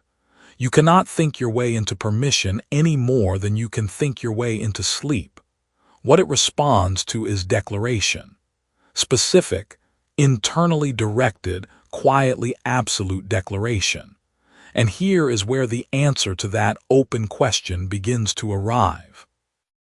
Why do two people with identical circumstances end up in completely different financial lives within 5 years? It is not education. Both of them had access to information. It is not even effort. Both of them worked hard in the way that people who feel stuck always work hard, which is sideways, circling the real thing without ever landing on it. The difference is that one of them at some point said to themselves with some degree of finality, I am allowed to have this. Not I hope I can have this. Not I think I deserve this someday. I am allowed, now, as I currently am, with what I currently have, without waiting to become a more qualified version of myself first. That is the entire difference. That is the gate. And the gate was never locked from the outside. In a later section, we will get to a point about how wealth identity is built that clashes with the familiar story. When that point settles, it shifts how you act every single day. But right now, what matters is this. Every resource you need is already accessible to you. That sentence is not a motivational claim. It is a functional description of how the subconscious and the external world interact. The subconscious does not activate what it has not been authorized to pursue. When you have not given yourself permission, your mind does a specific thing. It filters. It screens out the opportunity your friend mentions in passing. It skims over the paragraph in the article that would have answered the exact question you have been asking for 2 years. It attends the networking event but does not start the conversation that would have mattered. Not because you are unobservant, because your brain is executing instructions. And the instruction is, we are not doing this yet. Grant the permission and the filtering reverses. The same world, the same days, the same information flow, but now you start catching things you were walking past for years. This is not magic. This is the reticular activating system, the part of your brain that decides what deserves your conscious attention. It is not neutral. It runs on permission. So the practical question is obvious. How do you give yourself permission? Not through a ritual, not through a specific set of words said at a specific time. Through honest internal acknowledgement of one thing, the waiting is not protecting you. The waiting has already cost you something real. The readiness you are waiting to feel is not coming before the permission. It comes after. It has always come after. This is the inversion most people never see. You do not become ready and then give yourself permission. You give yourself permission and then become ready. Readiness is a consequence of authorization, not its prerequisite. Think about the last time you did something that scared you and then discovered afterward that you were more than capable of handling it. Think about the gap between who you were afraid you might be and who you actually turned out to be in that moment. That gap is the proof. The capability was there. It simply needed clearance to show up. Your subconscious has already said yes to this. You would not be here, inside this book, at this exact chapter, if some part of you had not already moved through the gate. What you are doing right now is not preparation for a decision.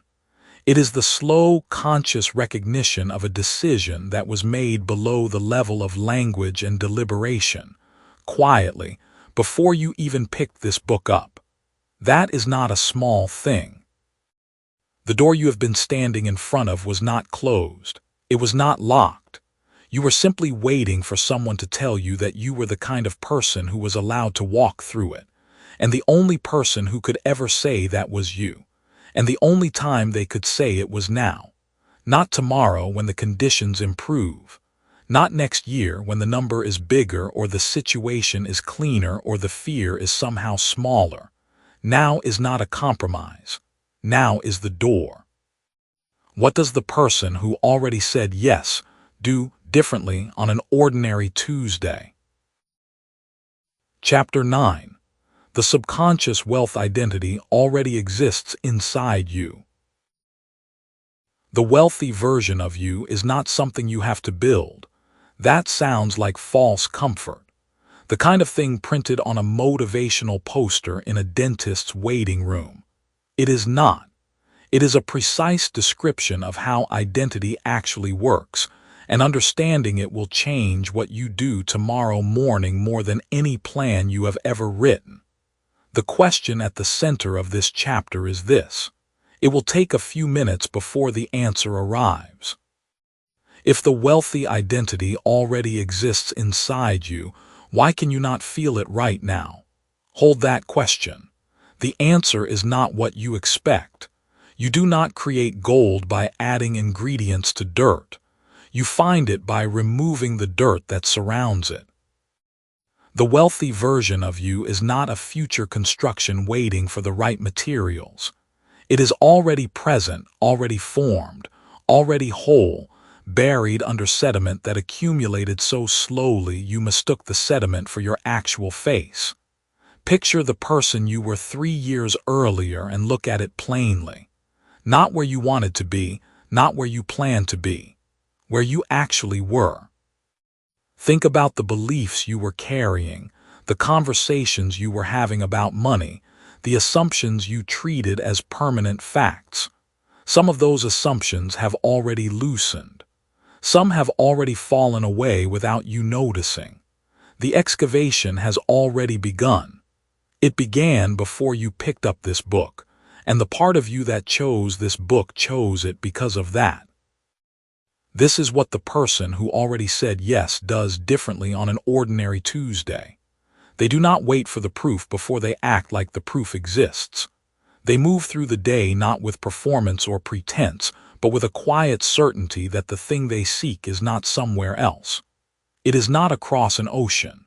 It is not at the end of a decade of discipline. It is underneath the noise they have been living inside, and every small act of clarity, every moment of honest attention, removes another layer. Consider a woman named Dara. She was 29 years old, working as a hospital administrator in a mid-sized city, earning a salary that covered everything and saved nothing. She was not struggling in the dramatic sense. She had food, an apartment, the appearance of stability. But every month felt like a transaction that broke exactly even. She had a specific recurring thought that visited her around the 22nd of every month when she checked her bank balance. The thought was, I was not made for this. She did not know what she meant by that. She assumed it was wishful thinking, the kind of vague dissatisfaction that everyone feels and no one fixes. So she filed it away. She went back to work. One afternoon, sorting through a storage unit her mother had left behind, Dara found a notebook. Her own handwriting, age 13. She had written in the careful cursive of a child trying to look adult, a description of a life. Her own life projected forward, specific details. The kind of work she would do, the kind of decisions she would make, the kind of person others would bring their problems to. It was not a fantasy about wealth. It was a blueprint for a particular kind of competence and reach. She stood in that storage unit for a long time. The 13-year-old had described, almost word for word, a version of 𝗜𝗧𝗧 that the current 𝗜𝗧 had been treating as hypothetical. She had not lost that identity. She had buried it. What happened next was not dramatic. There was no single decision, no lightning bolt morning. But 𝗜𝗧𝗧 began treating the notebook's description as a document of fact rather than aspiration. She stopped asking whether she could become that person. She started asking what that person would do with the exact situation she currently had. Within 14 months, she had moved into a role with twice the responsibility and 60% more income, not because she found new ambition, because she stopped suppressing the ambition that had been there since she was 13 years old. The lesson does not arrive in the story. It arrives in what you notice about yourself in the silence after the story. The archaeological metaphor is not decoration. Archaeology is not invention. An archaeologist does not create the city beneath the ground. The city is already there. The work is patience, attention, and the willingness to remove what does not belong without destroying what does. You have been living on top of something. The layers above it are made of inherited opinions about what people like you can have, repeated stories about why now is not the time, logical arguments constructed by a conscious mind that is deeply uncomfortable with the idea that it is not in charge of the timeline. That last part matters enormously. The conscious mind, the part that plans and analyzes and writes budgets and argues with itself at 2 in the morning, has a strong preference for being the author of your outcomes. When you tell it that the wealthy identity is already present and waiting, it objects. It demands evidence. It asks why, if that identity exists, you do not have the financial results yet. It builds a very reasonable-sounding case that transformation requires construction, not discovery. And that case is exactly the interference. The logical objection is the sediment. This is not an argument against logic. Logic is how you build things. Logic is useful, necessary, important. But logic applied to identity is like using a hammer to find buried pottery. The hammer does not know the difference between the artifact and the earth around it.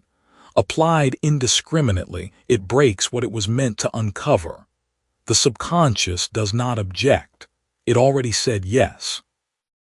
It said yes before you understood the question, before the conditions looked right, before the evidence was available to satisfy the conscious mind's checklist. The subconscious recognized something in this moment, in this sequence of ideas, in this particular now, and it pulled you here. Not as accident, as selection. Stop and sit with that for a moment. Think about the specific circumstances that led you to this book, to this chapter, to this exact sentence. The conscious mind calls those circumstances coincidence or casual curiosity or the result of a recommendation algorithm. Those explanations are not wrong. They are just incomplete. The subconscious uses available mechanisms. It does not require magic. It requires attention. And when your subconscious wants something enough, it will route your attention toward the thing it has already chosen, using whatever ordinary channel is available. You arrived here on time. Not late, not ahead of schedule, exactly on time. The timing is defined by your readiness, and your readiness is defined by the exact accumulation of experience, frustration, hope, and near misses that brought you to this specific hour. Something in you recognized the door. The door was always yours. Now here is the answer to the question this chapter opened with once and for all. Why can you not feel the wealthy identity right now if it is already present? Because feeling is not the same as existing. A bone buried 6 feet under a field does not stop being a bone because no one has felt it yet. Its existence does not depend on your ability to sense it in this moment.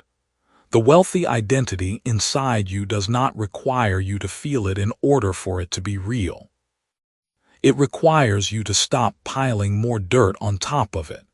It requires you to stop mistaking the layers above it for your permanent nature. It requires you to become, in your daily choices, a little more like an archaeologist and a little less like a construction worker. Construction workers build from nothing. They require raw materials that do not yet exist on the site. If you believe you are constructing a wealthy identity, you will always be searching for what you feel you are missing: more information, more time, more proof, more permission. The search for missing materials keeps you in perpetual preparation. And perpetual preparation is one of the most convincing disguises for staying exactly where you are. The excavation frame changes what you look for. Instead of asking what you need to add, you ask what you need to remove.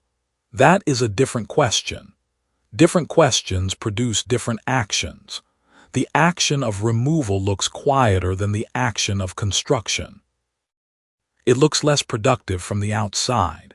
It does not have the visible momentum of a building going up. But underneath the surface, something is being revealed that was always whole, always complete, always waiting for enough of the sediment to be cleared away. Before long, we will get to a point about the relationship between action and identity that clashes with the familiar story. After that really registers, it shifts how you decide when to move and when to be still. For now, here is what is true about today. Every moment of clarity you have had about money, every time you caught yourself in a spending pattern you did not consciously choose, every time you felt a brief, inexplicable certainty that you were capable of more, every time you read something about wealth and felt recognition rather than aspiration, those were not random moments of self-improvement. Those were glimpses of the layer below, the artifact showing through. The thing that was already there, catching light for just a second before the ordinary noise of the day covered it again. You have had those moments. You have dismissed most of them as wishful thinking. You were wrong to dismiss them, and you do not have to dismiss them any longer. The wealthy identity is not waiting for you to become ready. It is waiting for you to stop insisting you are not. Chapter 10. Synchronicity is just pattern recognition at speed. Right now, something is leaving you. Not loudly. Not in a way you would point to if someone asked. It is leaving the way water leaves a glass left open on a warm day, through evaporation, through the ordinary passage of hours that feel unremarkable until you notice the glass is half empty and you cannot name the moment it happened. The coincidences you are not noticing. The connections you are not making. The right people passing through your orbit without you registering their presence. These are not neutral misses. They compound. Every day your filter is set to the wrong frequency is a day the signal was there and you received static. Not because the signal was weak, because the receiver was miscalibrated. Here is the tension this chapter will resolve. Most people spend their lives believing that lucky coincidences happen to certain people and not to others. What you are about to understand is that coincidence was never about luck. It was always about calibration, and calibration is something you can change. The previous chapter ended with a single, almost uncomfortable truth. The wealthy identity is not waiting for you to become ready. It is waiting for you to stop insisting you are not. Sit with that for just a moment before moving forward. What this chapter is about to show you depends entirely on accepting what that sentence points toward. Readiness is not a condition you achieve. It is a filter you remove. Here is the open loop that will run through this chapter. It will close by the end. There is a word people use when something unexpected and perfectly timed happens in their lives. They call it synchronicity. They say it reverently or skeptically depending on who they are, but almost everyone says it as if it describes something that happens to them from the outside. something the universe arranged, something beyond their influence. The question this chapter asks is this: what if the people who experience the most synchronicity are not more favored by the universe, but simply better at seeing what was already there? Think about a woman named Renata. She was 31, working as a project coordinator for a logistics company, earning enough to cover rent and not enough to breathe easily at the end of the month. She had been interested in commercial real estate for 2 years. She had read about it, watched videos late at night, listened at the edge of gatherings when people who knew things talked about property. She thought about it constantly, but had not taken a single concrete step. She told herself she was waiting for the right moment. She told herself she did not have enough information yet. She told herself she needed to know someone in the industry first, as if knowing someone was a prerequisite rather than a consequence of action. Then, in the span of about 6 weeks, something strange happened. A woman she had seen but never spoken to at her gym mentioned she had just closed on a commercial lease. A podcast she clicked on by accident spent 40 minutes discussing exactly the entry-level investment structure Renata had been privately researching. A former colleague, someone she had not spoken to in 3 years, sent her a message out of nowhere asking if she had ever considered getting her real estate license because the firm he had just joined was looking for junior associates. 3 connections, 6 weeks, all of them pointed in the same direction. Renata called it a sign from the universe. She told people the world was speaking to her, and in a way she was not wrong. But here is what actually happened. In the weeks before those 6 weeks, Renata had done something small. She had stopped telling herself the story that real estate was for people who already had capital or connections. She had replaced that story, quietly and without announcement, with a different one. The new story was simply, I am someone who moves toward this, not someone who has arrived, not someone who has figured it out, just someone who moves toward it. That single internal edit changed what her brain was looking for, not metaphorically, neurologically, physically. The filtering mechanism inside the human brain, the reticular activating system, does not sort information based on what is objectively important. It sorts based on what it has been told matters to you. When Renata stopped filing real estate under the category of someday, her brain moved it to the category of now. The gym conversation had been available for months. The colleague had been thinking about reaching out longer than he admitted. The podcast had existed for over a year. None of it was new. All of it was suddenly visible. The world did not change. The filter did. This is the mechanism behind what people call synchronicity, and it is worth saying clearly because the clarity does not reduce the experience. It amplifies it. Your reticular activating system processes an enormous volume of sensory and social information every waking hour. Most of it is discarded before it reaches your conscious awareness, not because it is irrelevant in some absolute sense, but because it does not match the current profile of what you are identified as. What you are identified as, not what you want, not what you think about, what you are. Identity is the filter's instruction set. Want something and the brain catalogs it as desire. Be something and the brain catalogs it as relevant. The shift from wanting wealth to being someone for whom wealth is a natural outcome is exactly the shift that moves financial information, financial people, and financial opportunity from the background noise of your day into the foreground of your awareness. Revisit the person you were 3 years earlier and look at it plainly. Think about the problems you were carrying then, the things you were worried about, the version of the future you were imagining on an ordinary Tuesday. Now think about what you know now that you did not know then, not because the information did not exist, but because you were not looking for it. The knowledge was available. The conversations were happening somewhere. The books were already written. You were simply tuned to a different frequency, and the signal did not reach you. That is not a failure. That is just how filtering works. The question is whether you want to keep the same filter or install a different one. Here is a precise claim, and it needs to land cleanly. Every piece of information you need to begin moving financially in the direction you want to move already exists in the world within your reach. The bottleneck is never information.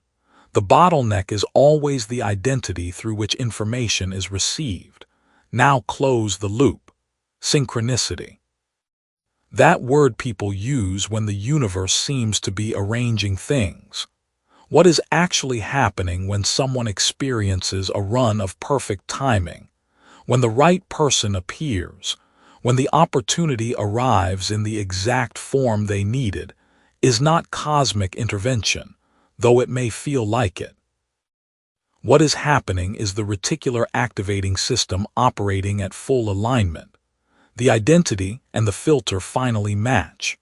When who you believe yourself to be at a fundamental level is consistent with the outcome you are moving toward, your brain stops filtering out the evidence and starts collecting it. Every conversation becomes potentially relevant. Every passing comment gets logged. Every offer, every introduction, every article that crosses your screen gets evaluated through a new lens. And the new lens is this: does this serve the person I actually am? The people who seem magnetically lucky are not receiving more opportunities than you. They are perceiving more of the opportunities that exist in the same shared world. Their filter is wide where yours may still be narrow. The width of the filter is not a talent. It is not a character trait you are born with. It is a direct function of identity stability. When you know with some consistency who you are and where you are going, the brain stops wasting processing power on self-doubt and reallocates it to pattern recognition. The coincidences multiply, not because the universe is rewarding you, because you finally have the bandwidth to notice what was always there. Marcus was a 27-year-old who worked nights in data entry and spent his mornings reading about personal finance the way some people read about sports, obsessively, specifically with opinions. For 2 years he read. He discussed. He had more knowledge about index funds and tax-advantaged accounts than most people twice his age. But he described himself, when asked directly, as someone who was not good with money. That one sentence, spoken lightly, functionally as a joke, was his filter's instruction. Knowledge could not penetrate an identity built on its own inadequacy. The moment he stopped using that sentence, not dramatically, not in a single revelation, but through slow, deliberate replacement, the same information he had been absorbing for years began to function differently. It moved from stored data to applied direction. Within 8 months, he had automated his first investment contribution and begun a conversation with a colleague who turned out to manage a small syndicate looking for one more participant. He called it good timing. It was not good timing. It was correct alignment. Down the line in this book, we will get to a point about the role of conscious intention in financial change that clashes with the familiar story. Once that becomes real to you, it shifts how you decide to spend your attention every single day. But for now, stay here. Stay with this. The door was always yours. That is not a comfort offered to make you feel better about delays. It is a description of the actual mechanism. The opportunities you will call synchronicities in the coming months were not created by your decision to change. They were already in motion. People were already in the right orbits. Information was already circulating. The timing was already setting itself up. What changes when your identity shifts is not the world's behavior. It is the width of the aperture through which you receive what the world was always offering. Your subconscious already said yes before the first page of this book. The conscious mind, with its insistence on proof, on timing, on logic, on waiting until conditions are favorable, that is the only thing that ever stood between you and the pattern recognition that looks, from the outside, like magic. Stop filtering out the signal you came here to receive. The question the next chapter answers is this: once you can see the pattern, how do you move before your logic mind talks you back out of it? Chapter 11. Arriving here was the hardest part. It is already done. The part of the process you keep waiting to begin has already begun. That sounds like a consolation, like something said to someone who has not yet moved. It is not consolation. It is a precise description of a mechanism most people never recognize. They are looking for a starting line that announced itself, a moment that felt significant, a clear before and after. The real threshold never works that way. Here is what you were told to expect: a moment of readiness. A morning when the fear was gone and the path was clear and you stepped forward without hesitation.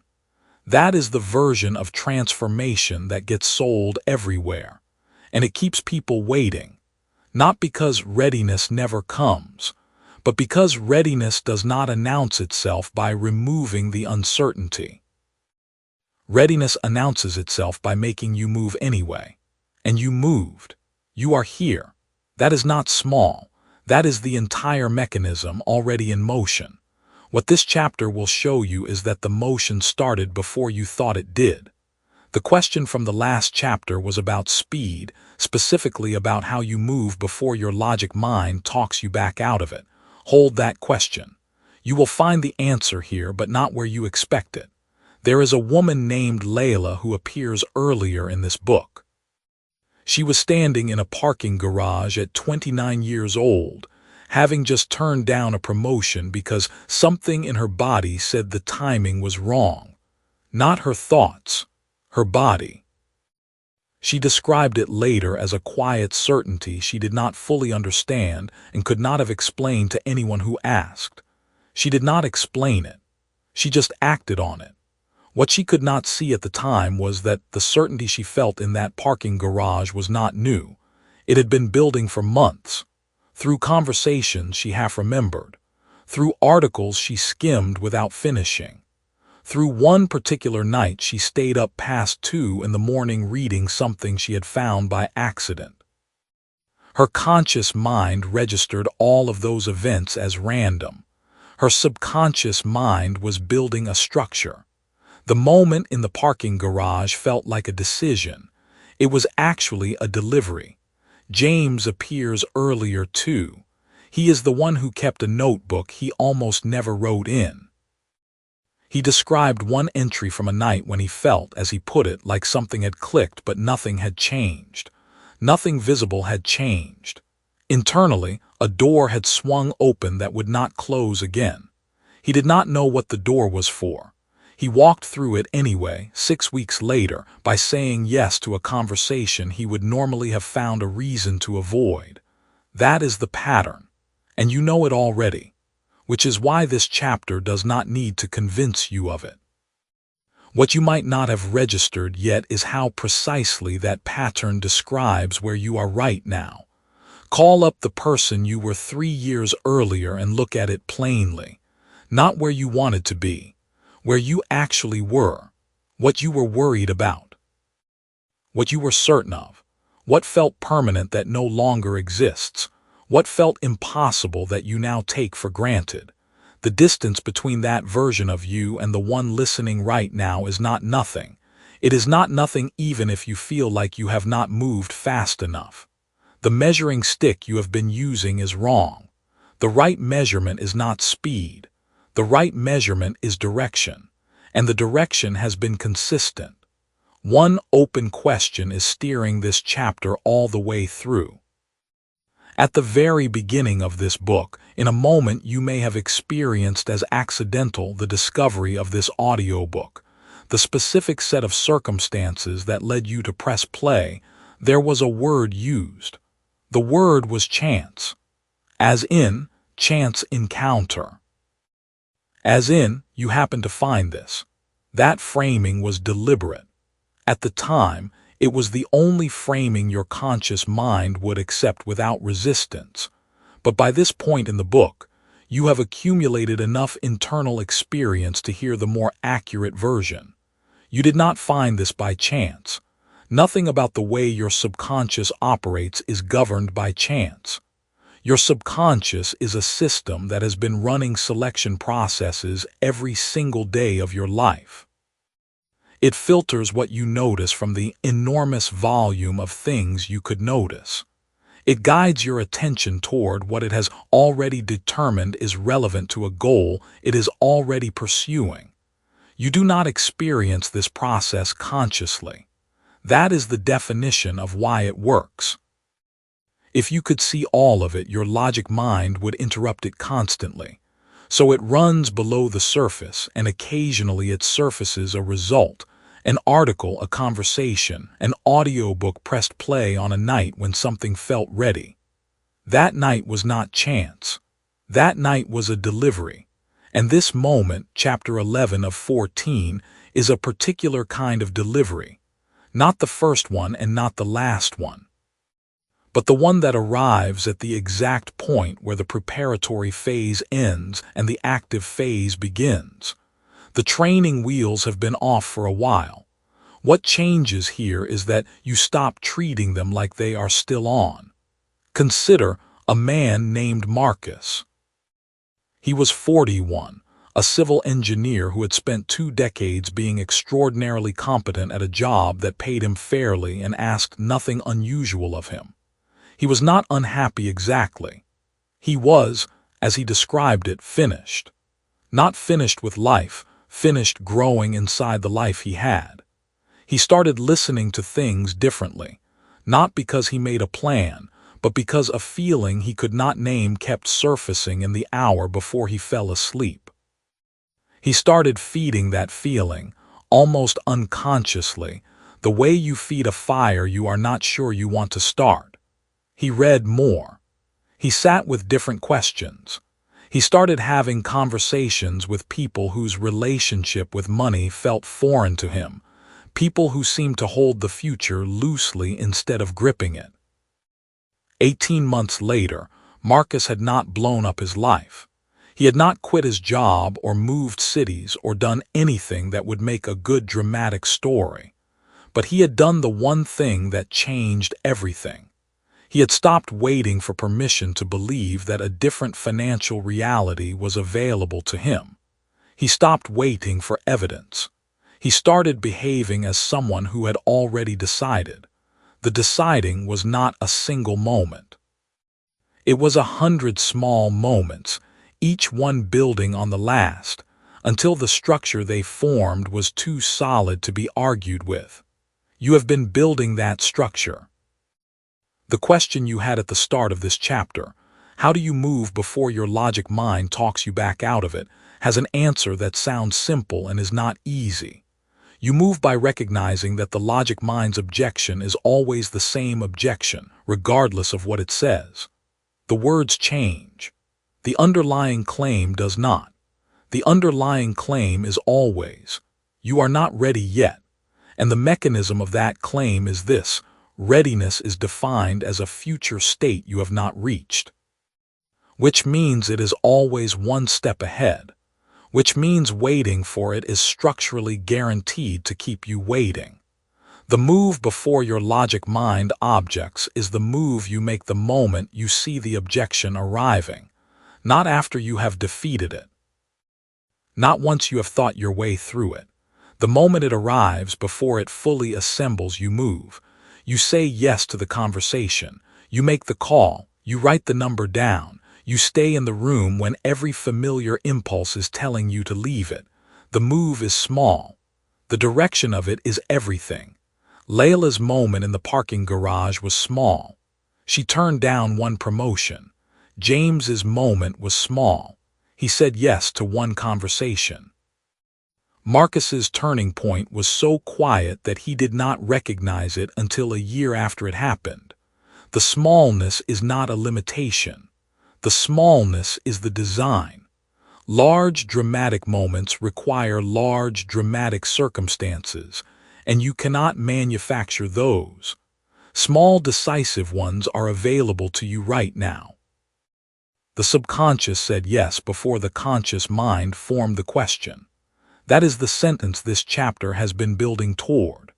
The subconscious said yes first. It identified this material as relevant. It guided you toward it. It kept you here through 10 chapters of ideas that asked you to sit with discomfort, to question the stories you had been telling yourself about why you are where you are, to consider the possibility that your relationship with money is not a reflection of your circumstances, but a cause of them. Your subconscious processed all of that. It filed it. It is already integrating it in ways your conscious mind does not have access to and does not need access to. The door was always yours. This is not a motivational claim. It is a structural one. The door was always yours means there was never a gatekeeper deciding whether you were worthy of entry. There was only ever you, either reaching for the handle or standing at a distance and calculating whether the handle was real. You have been reaching. You reached when you started. You reached every time you returned.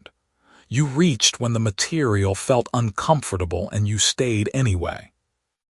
Every one of those reaches was a confirmation, not to anyone watching, not to some external evaluator, but to the deepest part of the system inside you that determines what you pursue and what you let go. That system now has a record. The record says you are someone who reaches. That is not the person you used to be. It might feel like the same person. The bank account might look the same. The circumstances might look identical to last month. None of that is the relevant measurement right now. The relevant measurement is the record being written in the part of you that makes decisions before the decisions surface.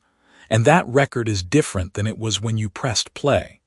Arriving here was the hardest part, not because the road was longer before this point than after it, but because the road before this point required you to move without full certainty, to build without seeing the whole structure, to invest attention and energy into a process that offered no visible return until the return was already substantial. That phase is complete. You do not graduate from it by finishing this chapter. You graduated from it by getting here. The chapter is simply the moment you look up and notice where you are standing. A little later, we arrive at an argument about how financial identity actually changes that clashes with the familiar story. And once you see it, the contradiction will resolve in a way that makes every earlier chapter click into place in a single instant. For now, stand where you are standing. You are already on the other side of the hardest door. Chapter 12. The old identity needed this exact delay.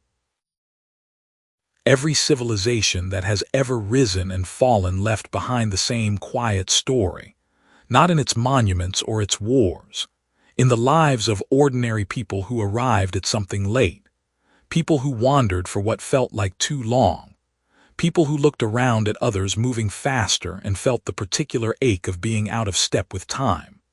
In every era, without exception, a small number of those people eventually understood something the others never did.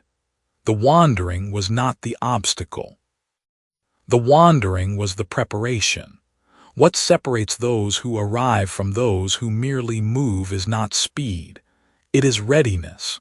You are holding this chapter right now because something in you has already begun to understand that. The question is not whether this is true. The question is why it took this long for you to feel it and what that delay was actually doing. You are already on the other side of the hardest door. That means something worth sitting with for a moment, not rushing past, not immediately asking what comes next. The fact that you crossed it means you were capable of crossing it. But here is what most people never stop to ask. What made you capable exactly now and not 2 years ago? That question is the open door inside this chapter. Hold it. Think about the version of you that existed 5 years ago, not abstractly, specifically. Where did you sleep? What did you worry about at 2 in the morning? What did you believe about money that you would be embarrassed to say out loud today? That version of you was not defective, but that version of you could not hold what you are beginning to hold now. The container was wrong, not the person, the container. This is the difference that changes everything. There is a woman named Daria who spent 6 years working at a property management company. She answered phones, filed leases, watched other people sign paperwork on buildings worth more than she would earn in a decade. Every year she told herself she was about to make a move. Every year something happened, a car repair, a family situation, a fear she could not name. People in her life grew impatient with her. A cousin who had started a business at 24 would look at her with a particular kind of pity that felt like a small blade. Daria started to believe the pity was justified. Then, in her 31st year, something changed. Not her circumstances, her relationship to her own word. She made one small financial commitment, followed through on it without drama, and noticed that she had done it. That noticing was quiet. No celebration. Just a recognition that she was someone who did what she said she would do. Within 18 months, she had saved enough to invest in a small rental property. Within 3 years, that property was funding the next one. People who knew her said she had finally gotten lucky. She had not gotten lucky. She had finally become someone whose decisions matched her desires. And that person, that exact version of Daria, could not have existed at 24. She needed the 6 years at the property management company. She needed to watch other people's transactions until transactions stopped feeling like foreign territory. She needed the cousin's pity to show her what she did not want to become. Every piece of the delay was a brick in the foundation she could not yet see being laid. This is not a consolation. This is structure. The conscious mind has a very specific way of experiencing delay. It calls delay failure. It compares the timeline of your life to some imagined correct timeline and finds yours wanting. This is the villain in your story, not a person, not bad luck, not the economy, but your own logic insisting that it knows what on time looks like. Your logic says, someone your age should have this figured out by now. Your logic says, you already wasted too much time. Your logic says, if it were going to happen, it would have happened already.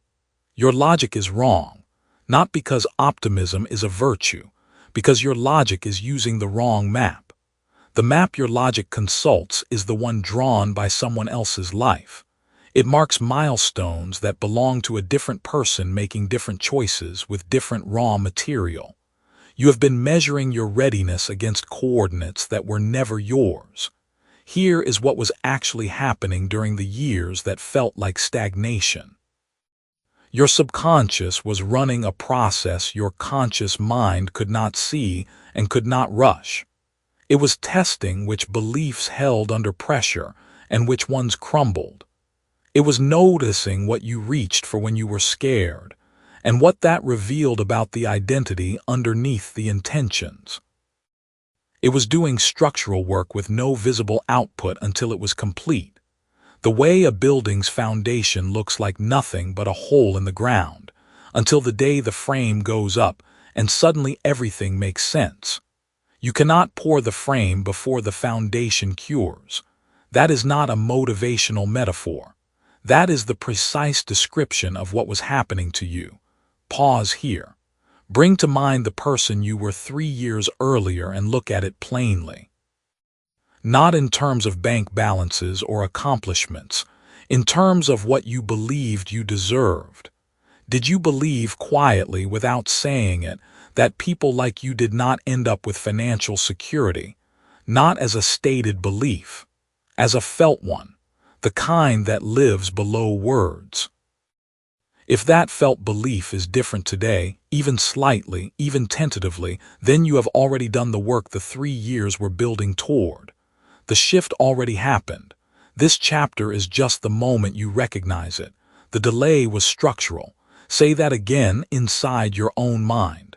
Not a failure of character, not a punishment, not evidence that you are somehow less capable than the people who moved faster.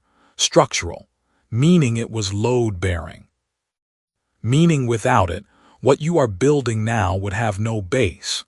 There is a particular cruelty in the way financial stagnation feels. It is not just the lack of money. It is the story the lack of money tells about you. Every month the number in your account does not change. The story gets one sentence louder. And the sentence is always a version of the same thing. You are someone this does not happen for. You are someone the world has quietly decided is not in that category. That story is not true, but more importantly, the fact that you have been carrying that story is exactly what qualifies you for what comes next. A person who has never felt that story cannot fully dismantle it. You can dismantle it. You have felt every corner of it. You know its texture. You know where it lives in your chest at 3 in the morning, which means you are the exact right person to replace it with something permanent. Earlier versions of you heard similar things and felt a temporary lift, a few days of renewed energy. Then the old feeling returned. That is not weakness. That is what happens when a new idea lands in an identity that has not yet been rebuilt to receive it. The idea had nowhere to root. The identity you are inhabiting now is different. The door you crossed in the last chapter was the door between the old container and this one. The delay was not the time before you started. The delay was the construction of the container itself. And now the container is ready. You did not arrive late. You arrived on time by arriving now, in this exact configuration, with this exact set of experiences behind you.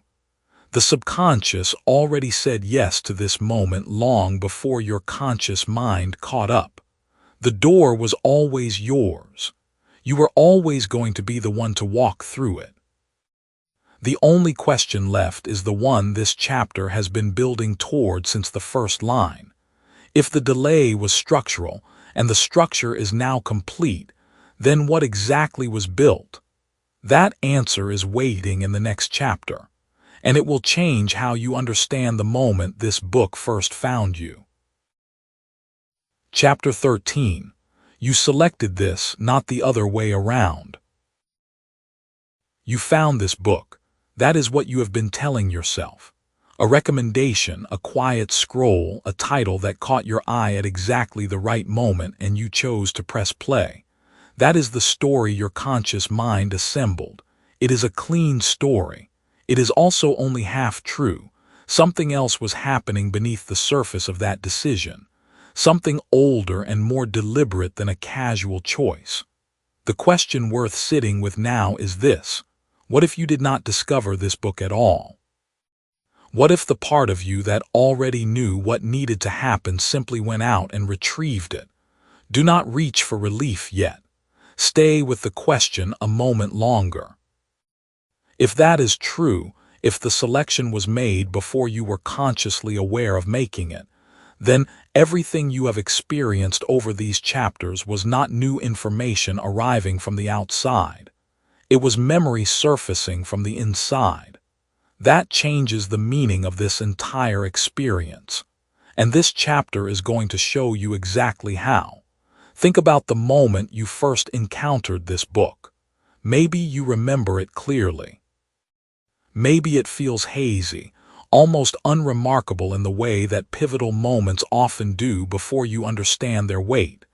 Either way, your conscious mind has constructed a reasonable narrative around it. Chance, timing, luck, the algorithm. Your conscious mind is very good at that kind of story. It prefers explanations that keep it in control. Explanations that position it as the one doing the choosing. But the subconscious does not wait for permission from the conscious mind. It moves first. It always moves first.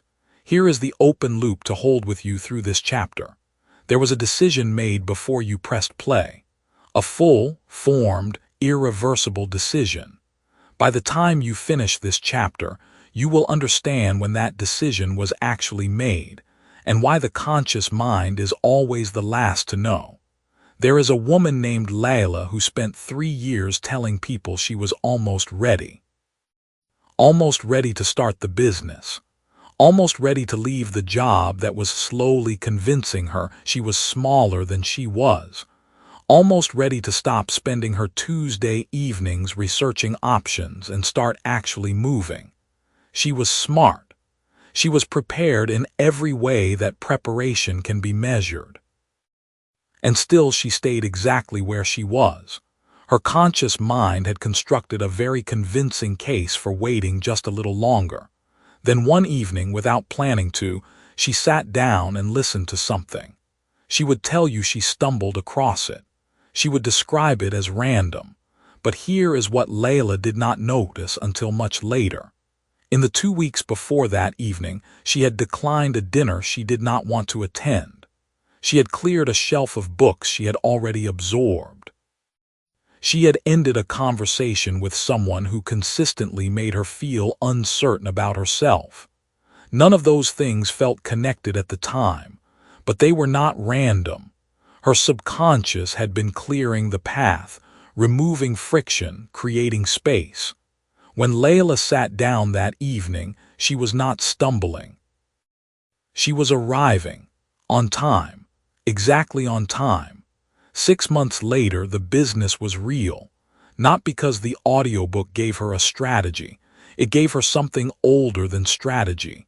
It gave her the recognition that the decision had already been made. Her subconscious had already said yes. The only thing left to do was let her conscious mind catch up and stop arguing. Let that settle for just a moment before the lesson follows it. What Layla experienced has a name, though most people encounter it without ever naming it. Divine timing is not the universe deciding when you are ready. Divine timing is your subconscious executing a decision that your conscious mind had not yet authorized. The gap between those 2 moments, between the subconscious yes and the conscious yes, that gap is where most people live for years. Some people live there for decades. The subconscious sends signals. It creates the conditions.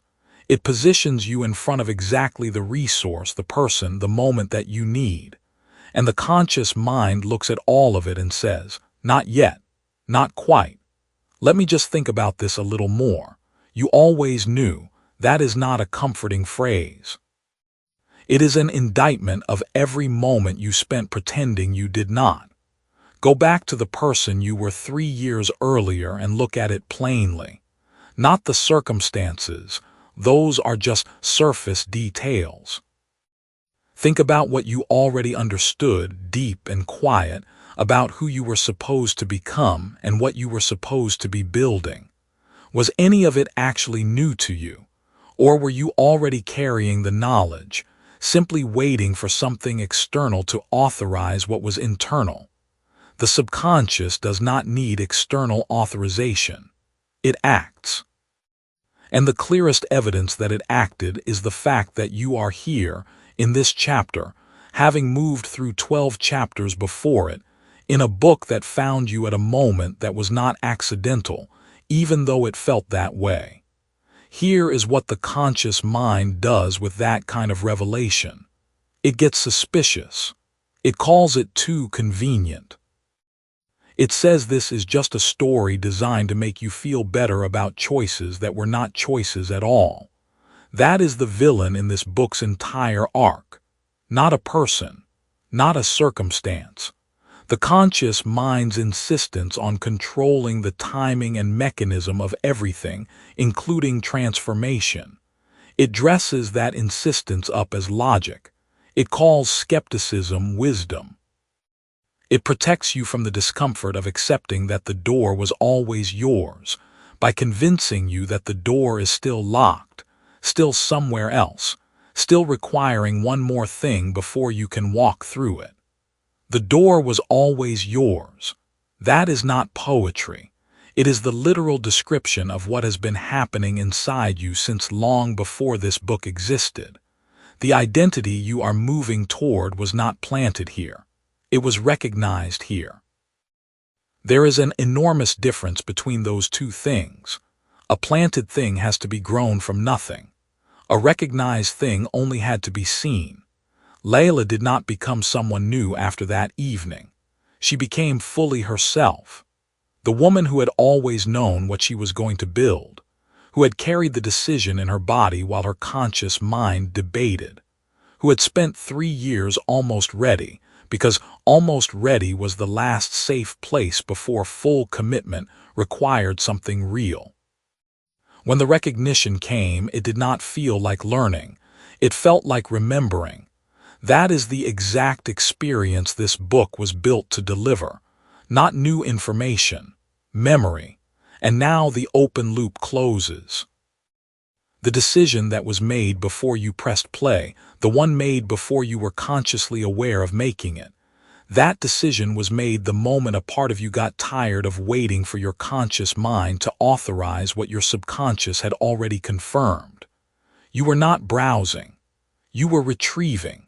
The discovery was deliberate. The timing was not luck. The mechanism, the algorithm, or the recommendation, or the quiet impulse to press play, that was just the delivery. The intention behind it was already old by the time it arrived at your door. You selected this, not because you were passive and the universe swept you here. Because the most capable, most honest part of you made a choice, and then created the conditions for your conscious mind to finally, unavoidably, encounter it. This is the callback inversion of everything Chapter 1 introduced. What felt like an accidental beginning was a precise act of internal navigation. You arrived on time because now is when you were always going to arrive. The subconscious already said yes. It said yes before you knew there was a question. And every chapter you have moved through since pressing play has been your conscious mind slowly, sometimes reluctantly, finally catching up to what the rest of you decided a long time ago. One chapter remains, and in it, you will not be handed a conclusion. You will be handed something far more useful. You will step through the door. Chapter 14. The subconscious does not send you somewhere twice.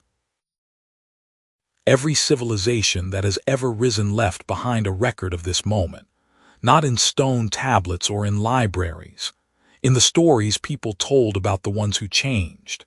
In every era, across every culture, there is a figure who walked through an ordinary day and came out the other side fundamentally different, not because something was given to them, because something inside them recognized a door that had always been there.